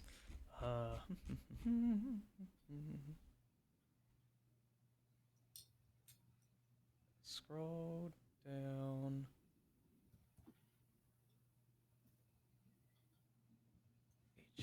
Aha. Aha. I believe you found the. Yes, the moonlight. Yes. So, the pendant, it was a simple hollow silver star, right? I believe. Was that correct? Yeah, I think that's correct. Yes. The key sword has changed into a thin metal sword with a metal star creating the key frill. The handle is surrounded by a golden metal ring. You as you hold the sword, you feel it has different properties than before. And as you sort of attune to its or learn its abilities, you gain the knowledge that the sword weapon will deal an additional 1d6 radiant damage, and Sick. once per day, you can cast magic missile from the end of this weapon without using a spell slot. That's cool. I don't think I need this. I think someone else should use this because that's basically what my keytar does, and I can do kind of similar stuff. So if anyone would like this cool ass thing, live thy truth, I guess. Zen, you typically do use swords. You think this would complement your katana?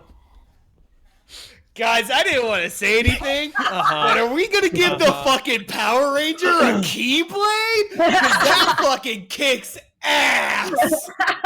I'm just saying, like, your build makes the most sense for it.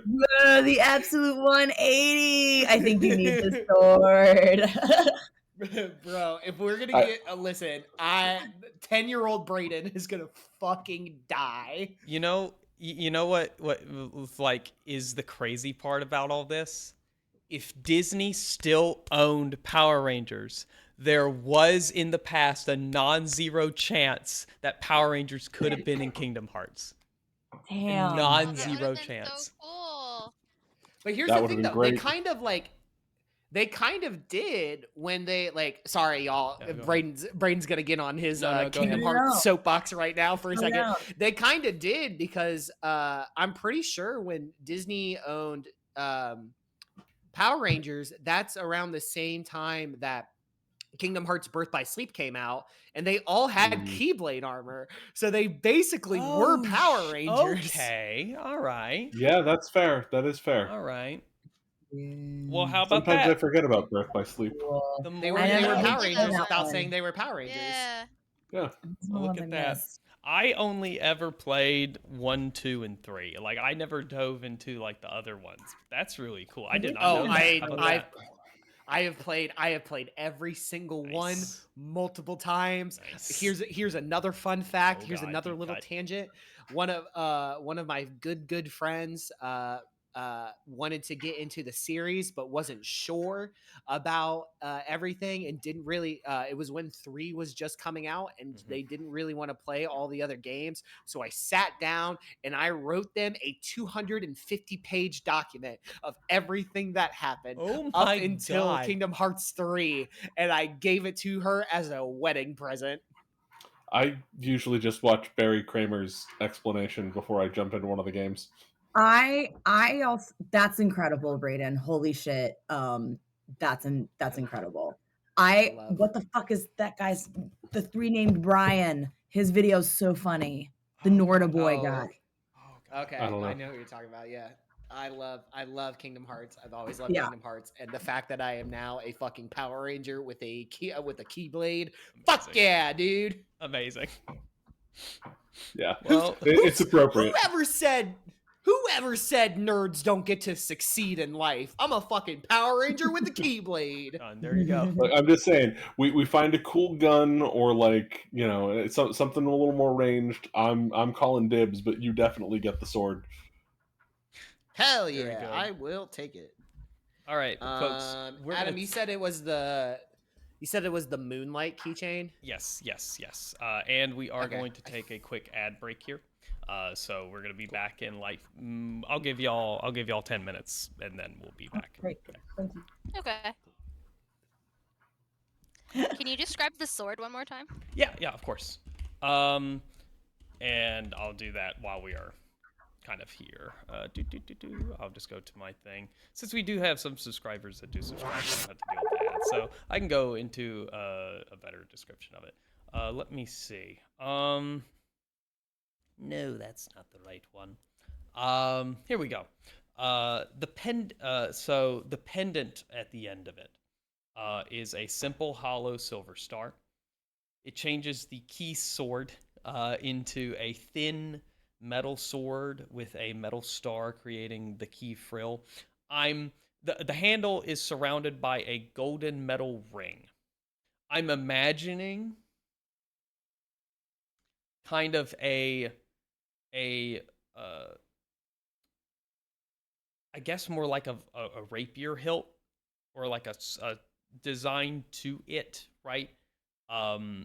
Where it, but it's not necessarily like a fencing foil, like super thin, like it's meant for thrusting, It still would probably have a flat blade design to it, but it could be used as more like a traditional like fencing style. Yes, Patrick, kind of like a basket hilt.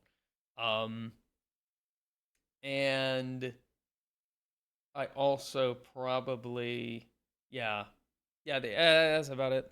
That's about the best I can think about it for like sword design, because one of the big things is cast magic missile from the end of the weapon, so that implies that there's some sort of pointed finesse with how you use it, which implies like a more rapier like design. Yes, it does. Oh, like the key frill.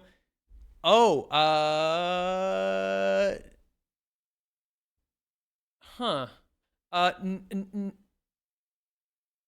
invert it. Invert it. So instead of like a block, a rectangular block with a star cut in, the frill is like the points of the star.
There we go. Okay, I'm back. I don't know why voice mod like shut down.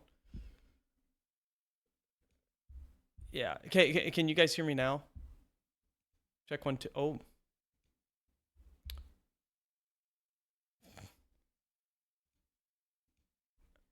Can you guys hear me now? There we go.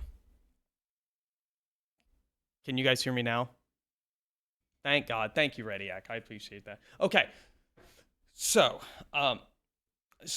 imagine, if you will, if you were holding it out like holding the blade flat out away from you, right? Like your hand.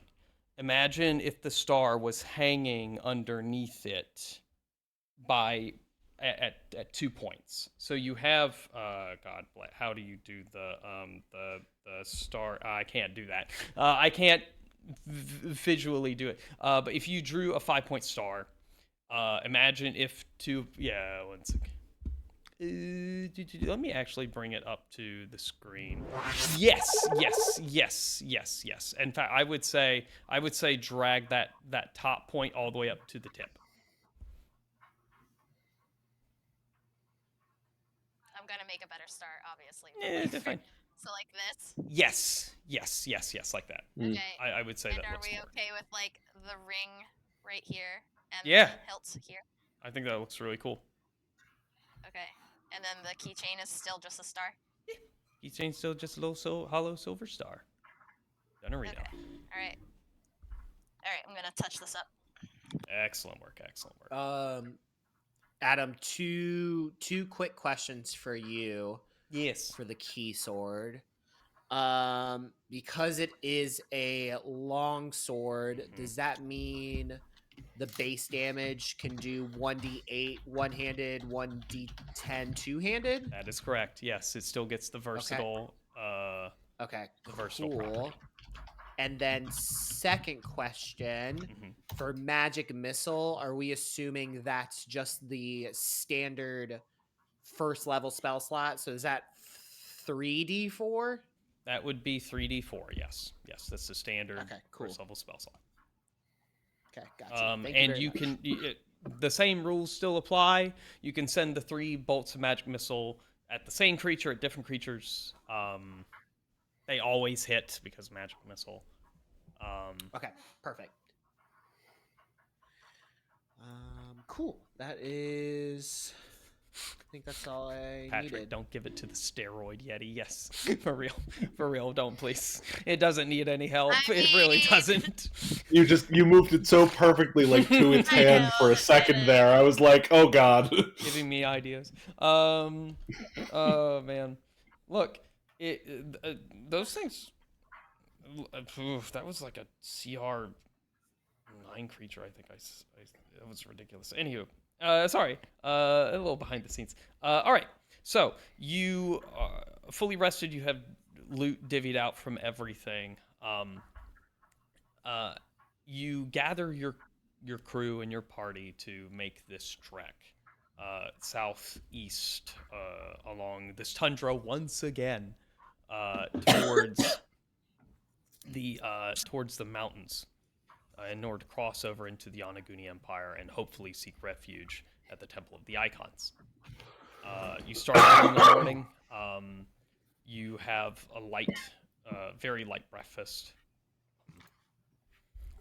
The Penelope has taken some of the extra warm clothes and is now bundled up as well. But you set out, and for what kind of pace are you wanting to take here, this travel? Steady? Yeah, I'd say steady. Like Lord of the Rings style? Yeah, fair enough. Panoramic shots. Expert. Yeah. Wonderful music. All right, good.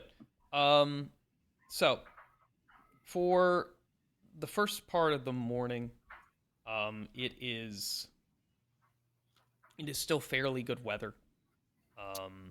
You break off into a more icy plain sort of area of this tundra that is not the rocky, slopey hill that you dealt with when you were traveling to where you discovered the mall, right?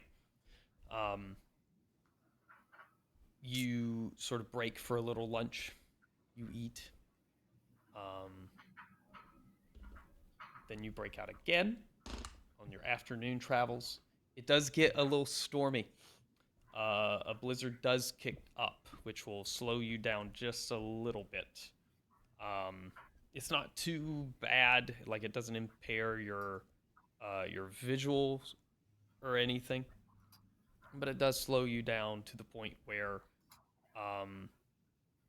the professor recommends that you stop travel early for the night. Okay. I listen to that. Set up your little tents. Who takes Rocky all nighting? is Rocky all nighting? I'll at least I think Rocky is fine with all nighting, but I'll at least stay up with him for the first 8 hours, just in case, just to be an extra set of eyes. Okay. Go ahead. Give me for the first 8 hours. Wait, what? Hold up. Braden, what did you say for the first 8 hours you were? Are we like resting? Yeah. Resting. Yeah, 8 hours. That's like a standard watch, right? No, No. that's like a standard, like the amount of time we're resting. So like How long do you want to 2.5 stay up? hours. Oh, Yeah. okay. Sorry. I was like, yeah, we're gonna rest for like a full 24, right? Jesus Christ. No. No. Sorry, that's my bad. Mhm. I'll stay up with him for at least 4 hours. I'll stay up about half the time. Okay. Give me a perception check. Okay. And then give me a perception check for Rocky.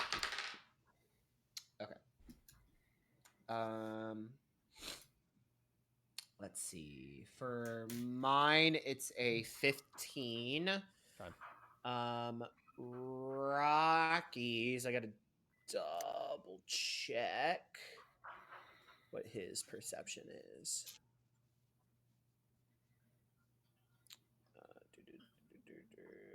Okay, so he has a +4.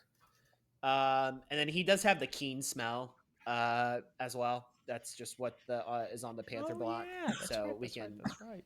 can keep that. And Rocky got a 17. Okay. In the flurry of snow, out in the as you sort of pan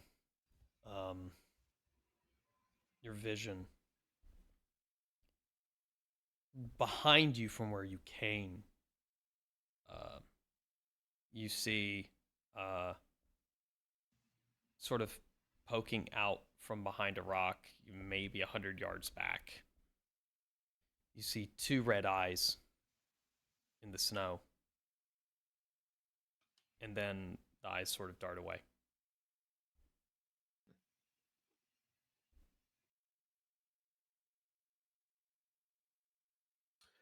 Rocky, you clocked that, yeah? Yes, sir. I clocked it really easily, and also my nasal sensors are picking up a new scent. Can you tell anything from that scent, or is it kind of a crapshoot? I can tell that there is a sort of... There it is. Sorry, I thought I was pressing the button and it wasn't working. Now it is working. There is... I don't think that's Rocky's voice though. That was Zaddy's. No, yep, Zaddy's. Whoops. Just a little less echoey. Everything's broken. Everything's There you broken. go. There we go. There we go. Yes, sir. My nasal sensors did pick up a slightly a new scent. I can tell that there is a sort of a chitinous whiffs of chitin. Whatever the hell that smells like, I guess, if chitin has a smell. That's more me speaking, but still.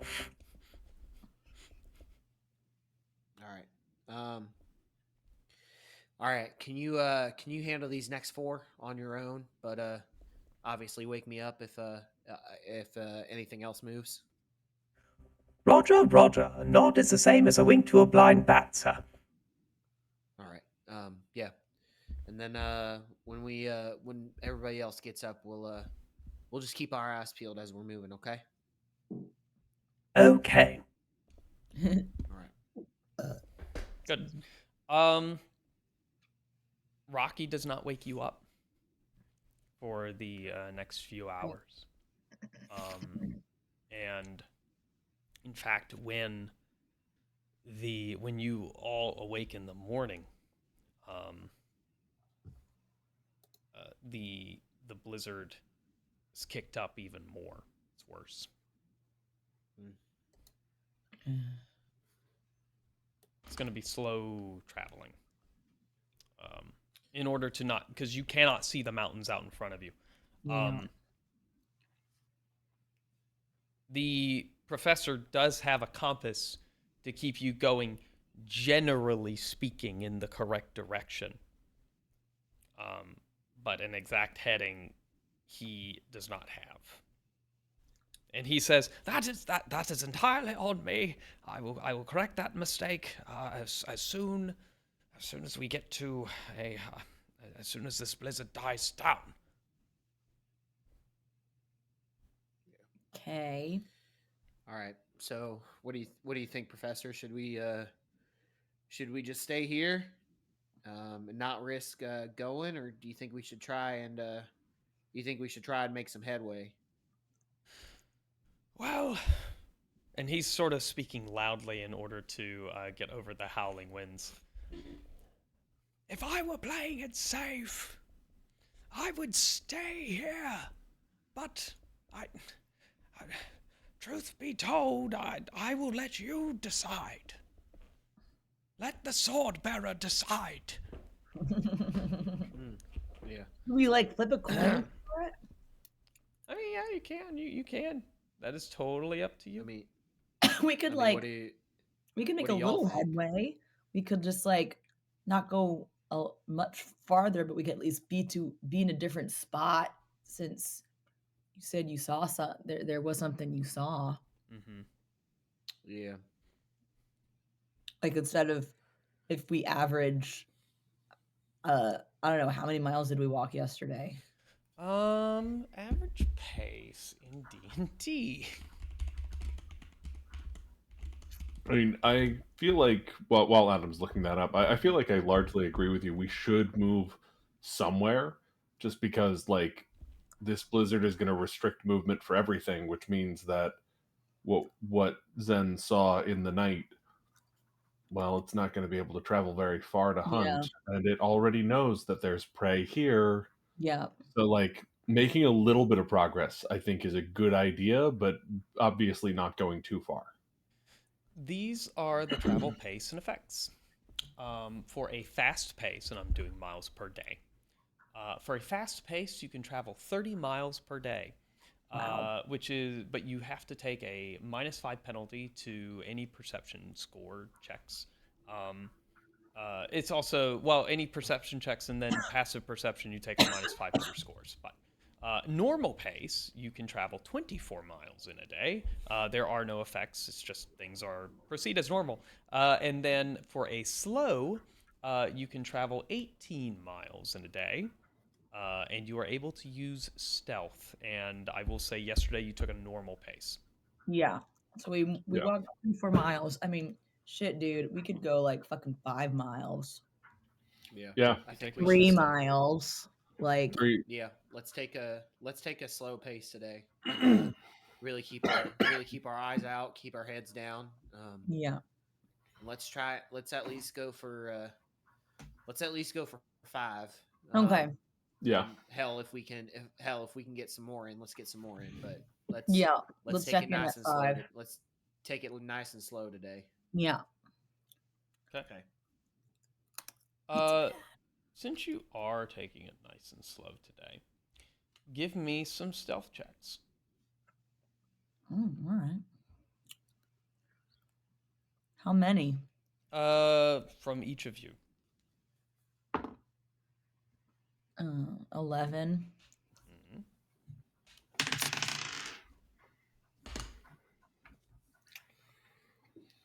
13.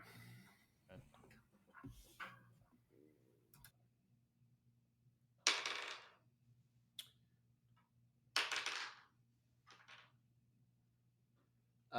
Zen got a 21 and Rocky got a 25. Okay. What is the order in which you're traveling? I know I'm asking a lot of questions. Rocky and Zen are definitely in the back. Okay. I feel like being the outdoorsman type, I would probably be the one at the front. Okay. That makes sense. All right. I'll be second. Short. Zen, give me a perception check.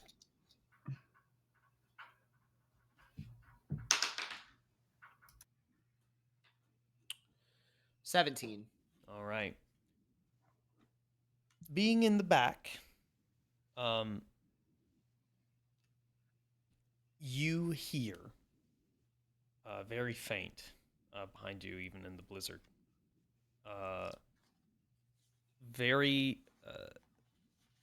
soft clicking sounds.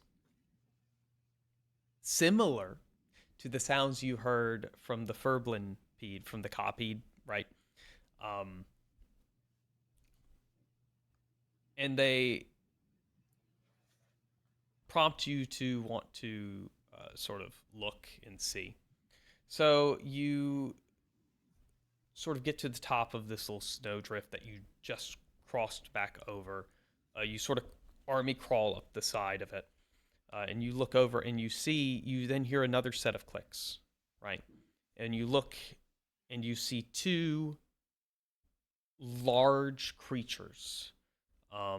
They look like millipedes, scouring the snow. And you can see your tracks in the snow rapidly filling up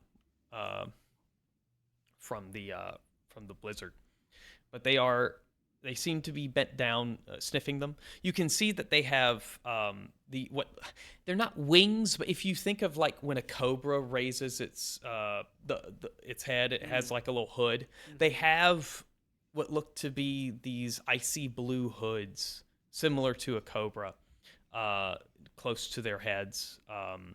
And there's two of them, and they're clicking at one another, and they're looking down at at your tracks, and they're sniffing them, and they're slowly undulating their way along in your direction.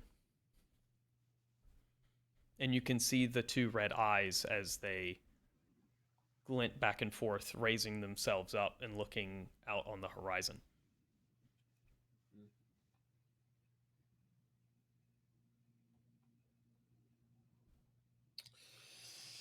Okay. I will kind of relay that information to everyone, and we'll say, all right, what do we want to do? Are they following us, or like? Yeah, it seems like it.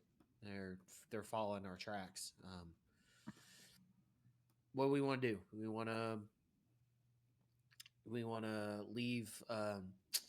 We want to leave some of our rations, and hopefully that'll hopefully distract them for a little bit. Maybe we can get a little bit more ahead of them, and if they continue to follow us, maybe we'll get a little bit far ahead so that we can set like a trap up for them. Or we want to try to take them head on right now.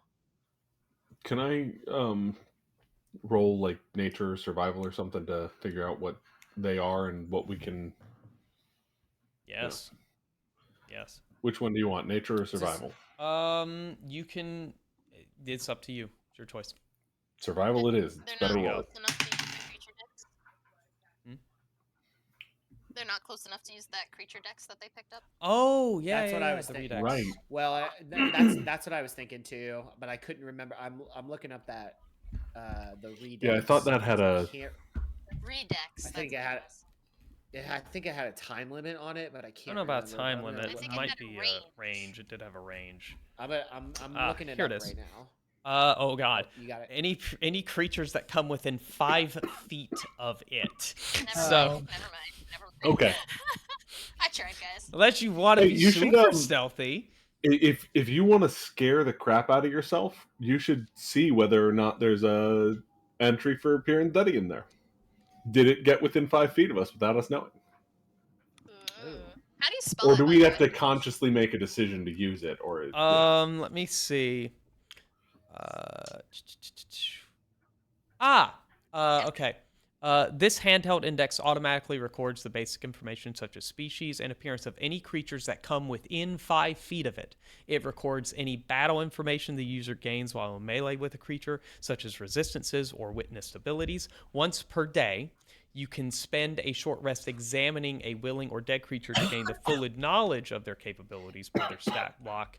Though this record describes a creature's capabilities and a general understanding of their species, it does not store any defining information of individual creatures. So, technically speaking, it's not an action you use unless it's like a willing or dead creature to gain full knowledge. But while you were in combat with something, especially melee, it passively records all that information. So anything you have dealt with that's right next to you, it always gains that information. It's just consulting it. Consulting it takes the action, not the not recording. Not recording. Yeah. So we would definitely have Furblin. We might have the copied. Oh, you would have that. Mm-hmm. So my question is there a Parenthetti? Also, is there one of these things that tunneled under the snow near us and we didn't notice? How do you spell the Piratheti? How do you spell that? Piritheti. I too was disappointed by the lack of Y's. Let me see. One more time. Piri. Theti. What? There's no Y's at all? There are no Y's at all. Yes, I know. That is really disappointing. I know. It's right. It is. Look, I'm reading verbatim from the Game Master Beats. What do you want me to do? I'm only one person. So, but yes, okay. There is an entry. Yes, there is. Yeah, so if you want to, you want to change your shorts later, that's also, it's something you can do. Where is it? This is, oh God, it's going to sound exactly right, Rocky. But, sure. Or, no, I don't like that one. I'm sorry, I'm looking through, different, voice. This is the best voice. Paratheti, a horrible monster from the coldest reaches. This abominable gray beast is attracted to movement and will mercilessly chase down any creature that moves in its territory. It runs at impossible speeds and possesses incredible strength. When it catches its prey, it attempts to swallow them whole, picking its teeth with the claws or daggers its prey used to defend themselves. Piratheti hunting territory is always serene but barren of life. They must consume several pounds of meat daily, burrowing into the snow and ice to hibernate almost immediately after they eat.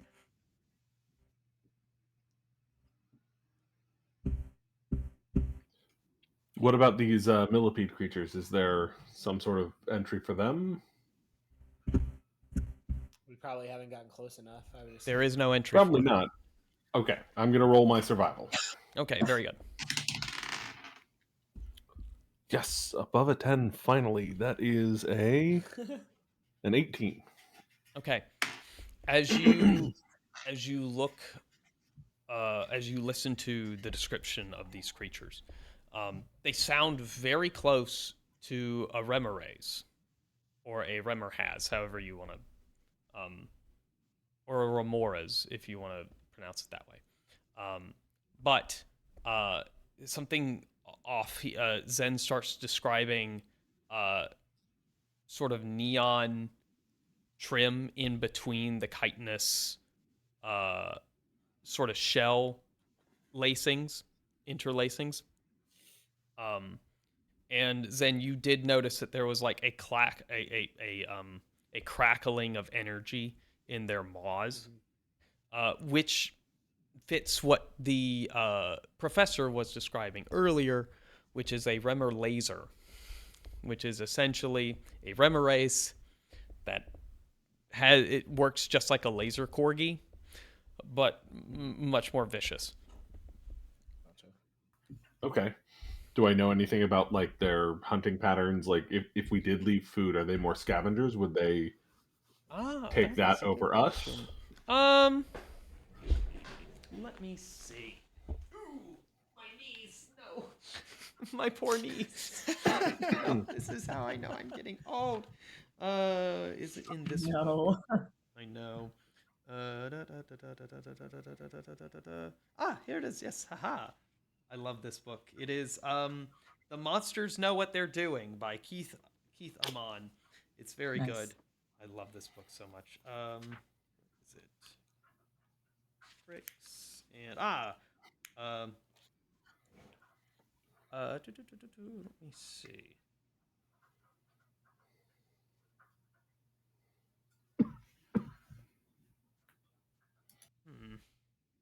Double checking. I'm really quickly skimming this.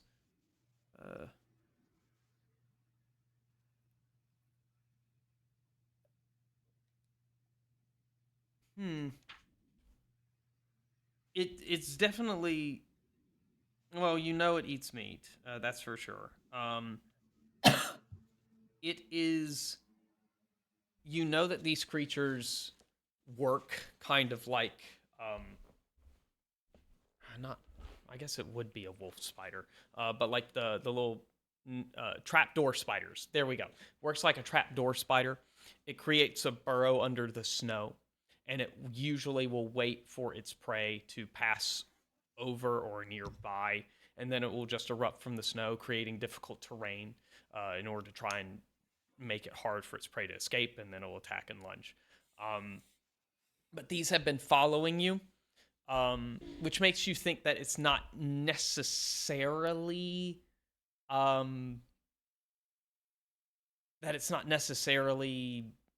used to tracking prey, which could make you think that these might be a little desperate.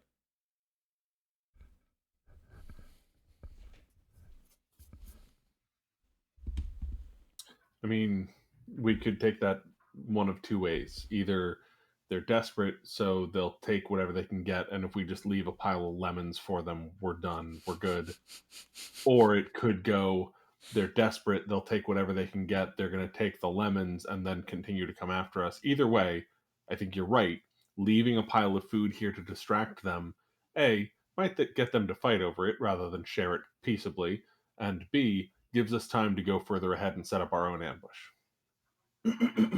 How much fish we got left? I mean, assuming we haven't gotten down to emergency rations, I had like 5 rations worth of fish. Okay. I say And I'm assuming that, that would be our emergency rations. Yeah. You want to leave one or two? I mean, we've been slowed down a little bit by the... Huh? I was going to say you want to leave one so that they have more of a reason to fight over it.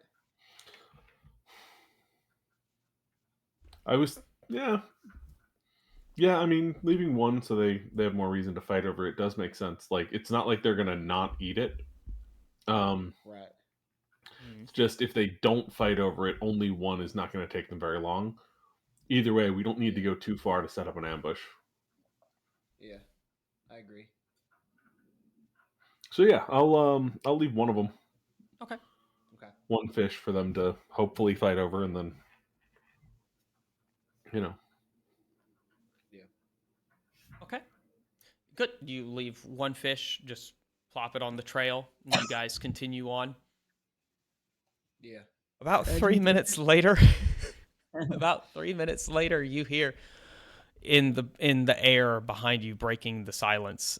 You hear wom wom wom wom wom wom wom wom wom, and another wah, wah, wah, wah, wah, wah, wah, and you hear just these wub wub laser sounds back and forth as you hear also skittering screeches and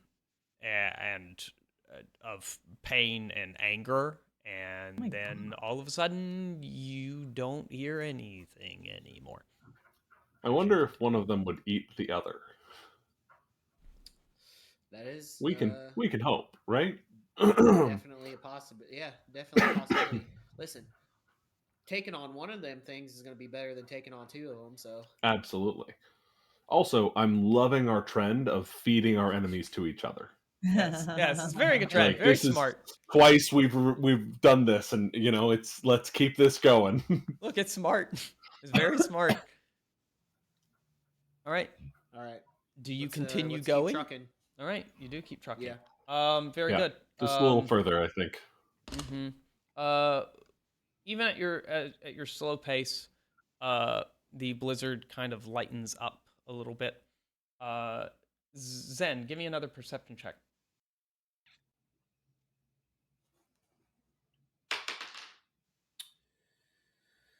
Uh, 13. All right. You at opportune moments, you do hang back just a little bit to just sort of check over your shoulder to see what's going on. You no longer see them following you. You did it. Very good. Yeah. Can Rocky make a perception check as well? Yes, he can. Yes, he can. Thank you. Of course. With his keen smell as well. 22. He no longer smells the Remmer lasers. Okay. He does have one sniff, and he turns back towards the way that the direction you're heading into. Okay. And as you do, a wind blows in your face from the blizzard, and Rocky says,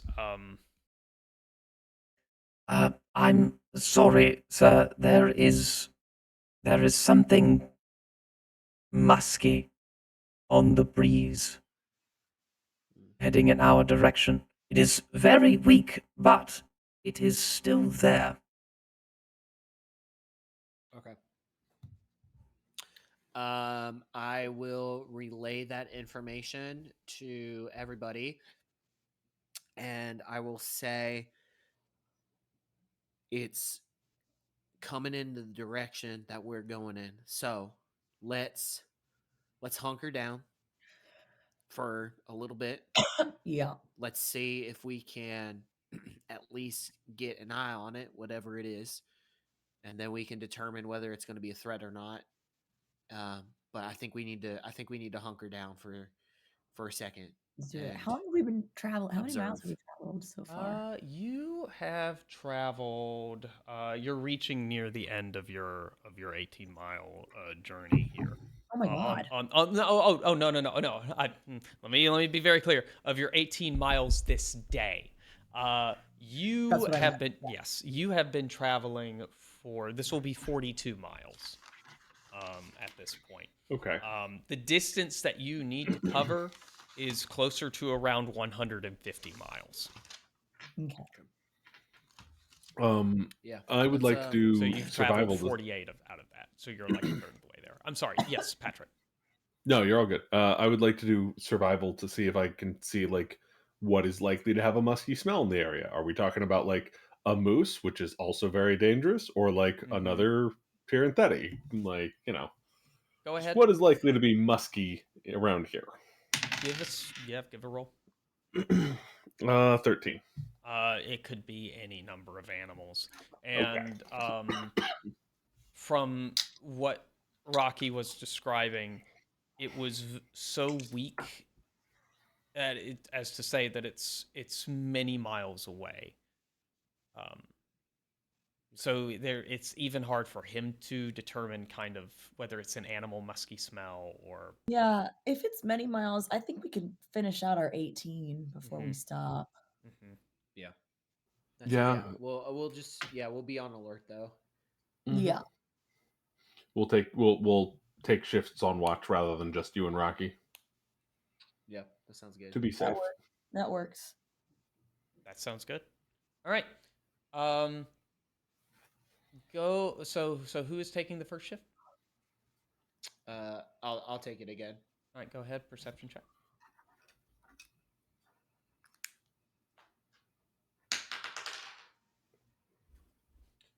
Well, that was a 3 this time.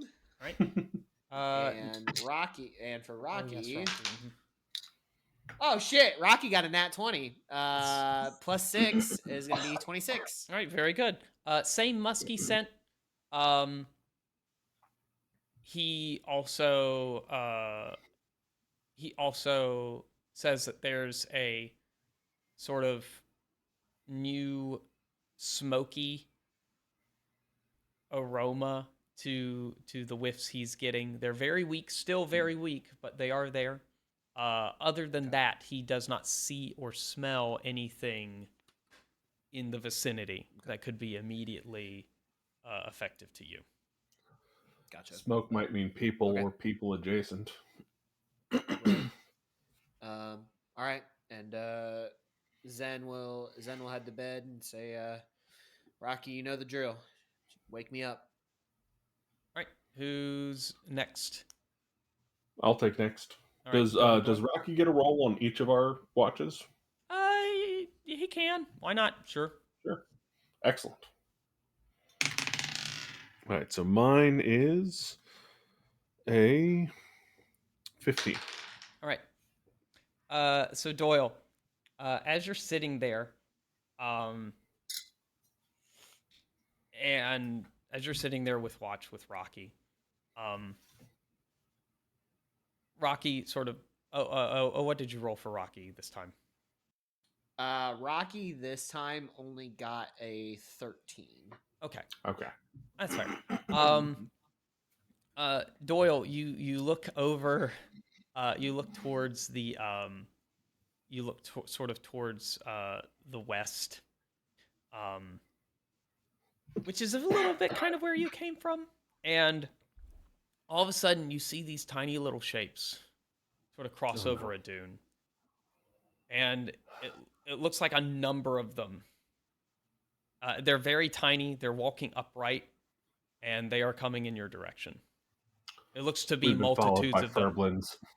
Multitudes of them. I'd say in this sort of night light, you can see that there's over 2 dozen, hell, over 3 dozen, 4 dozen as they slowly come over the hill.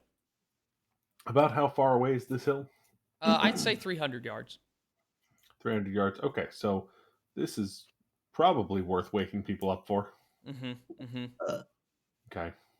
All right. Now I'm gonna let everybody know that there's an army of Furblin coming over the hill towards us from 300 yards away.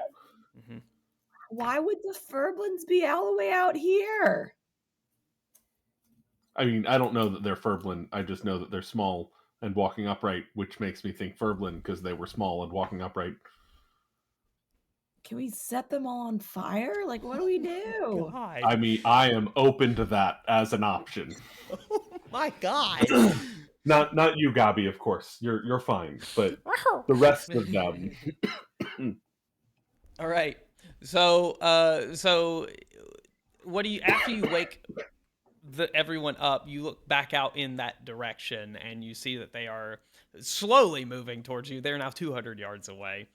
But it's a mass of them. I mean, a fucking huge mass of them. Of these things walking towards you. I mean, once I've pointed them out, can like Rocky scan for them to like see if we can identify what they actually are, or what's Rocky's like scan range? He has a scan. I don't know. There's nothing. There's nothing in like the Zeka portion of the handbook that says any like scanning. Can Cassie scan for them? Why not? Why not? Yes. Cassie can scan for them. Cassie scans them, tilts her head to the side, and says, "Well, they're." Tells you that they're not furblins, and they don't seem they're not popping up as hostile. She can Okay, say so that they're not garden popping gnomes. up. We're fine. Yeah, garden gnomes. You're Interesting. absolutely fine. Should we just sort of like, I don't know, like get low I and mean, zoom in? I don't know. they'll be here soon enough. I'm gonna like stand at the ridge and wait for them to get close enough to talk to and or interact with. All right. Okay. So, as you're standing there, you're waiting for them to arrive. They're slowly waddling towards in your direction. You start hearing. I got our penguins. And as they get closer, you just hear this cacophony of like little. And sure enough, when they get 100 yards away from you, you realize that this colony of just hundreds of penguins is just marching in your direction. And they're cute as little fucking buttons too. They got little ones with little down feathers on them. They got big tall ones. They're just waddling. They're just having a good little waddle old time. Okay. I'm okay with this. I play pleasant, upbeat march music on my guitar as they waddle. As they waddle, as you play that, you see like a small group of them as they're sort of waddling past you. A small group of them sort of tilt their heads in your direction and like waddle towards you. And they actually waddle up right next to you, and they're sitting there like staring up at you at your guitar as they sort of circled around you. And when I say small group, I mean a few dozen. And they the rest of the whole group has sort of stopped, right? Some of them are huddling together, maybe to rest and like get warm, but the rest of them are just sort of staring up at you like penguins quacking. I don't know what you would call that.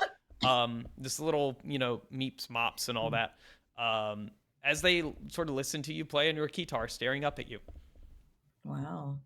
Gabi goes over and sort of pokes one at the foot with a stick, and it sort of looks down at him and like sort of squawks him away. That's it, squawking. Yes, there we go. That's the word I'm using.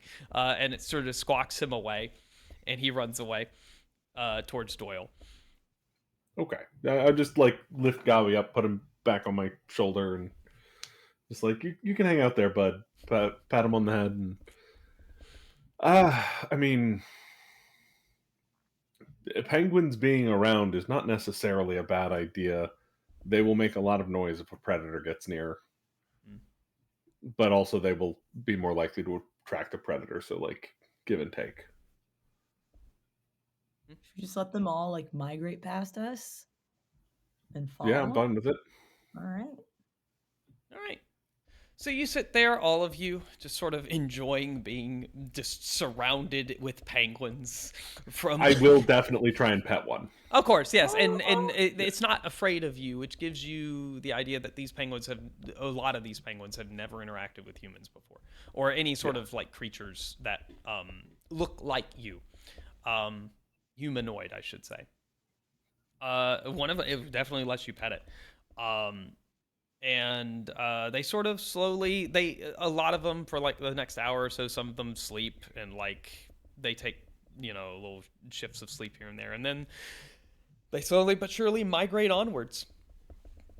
And you watch the march of the penguins as it just sort of goes away. Excellent. Glad I woke everyone up for that. Yes, very good. Good. Yes, very good.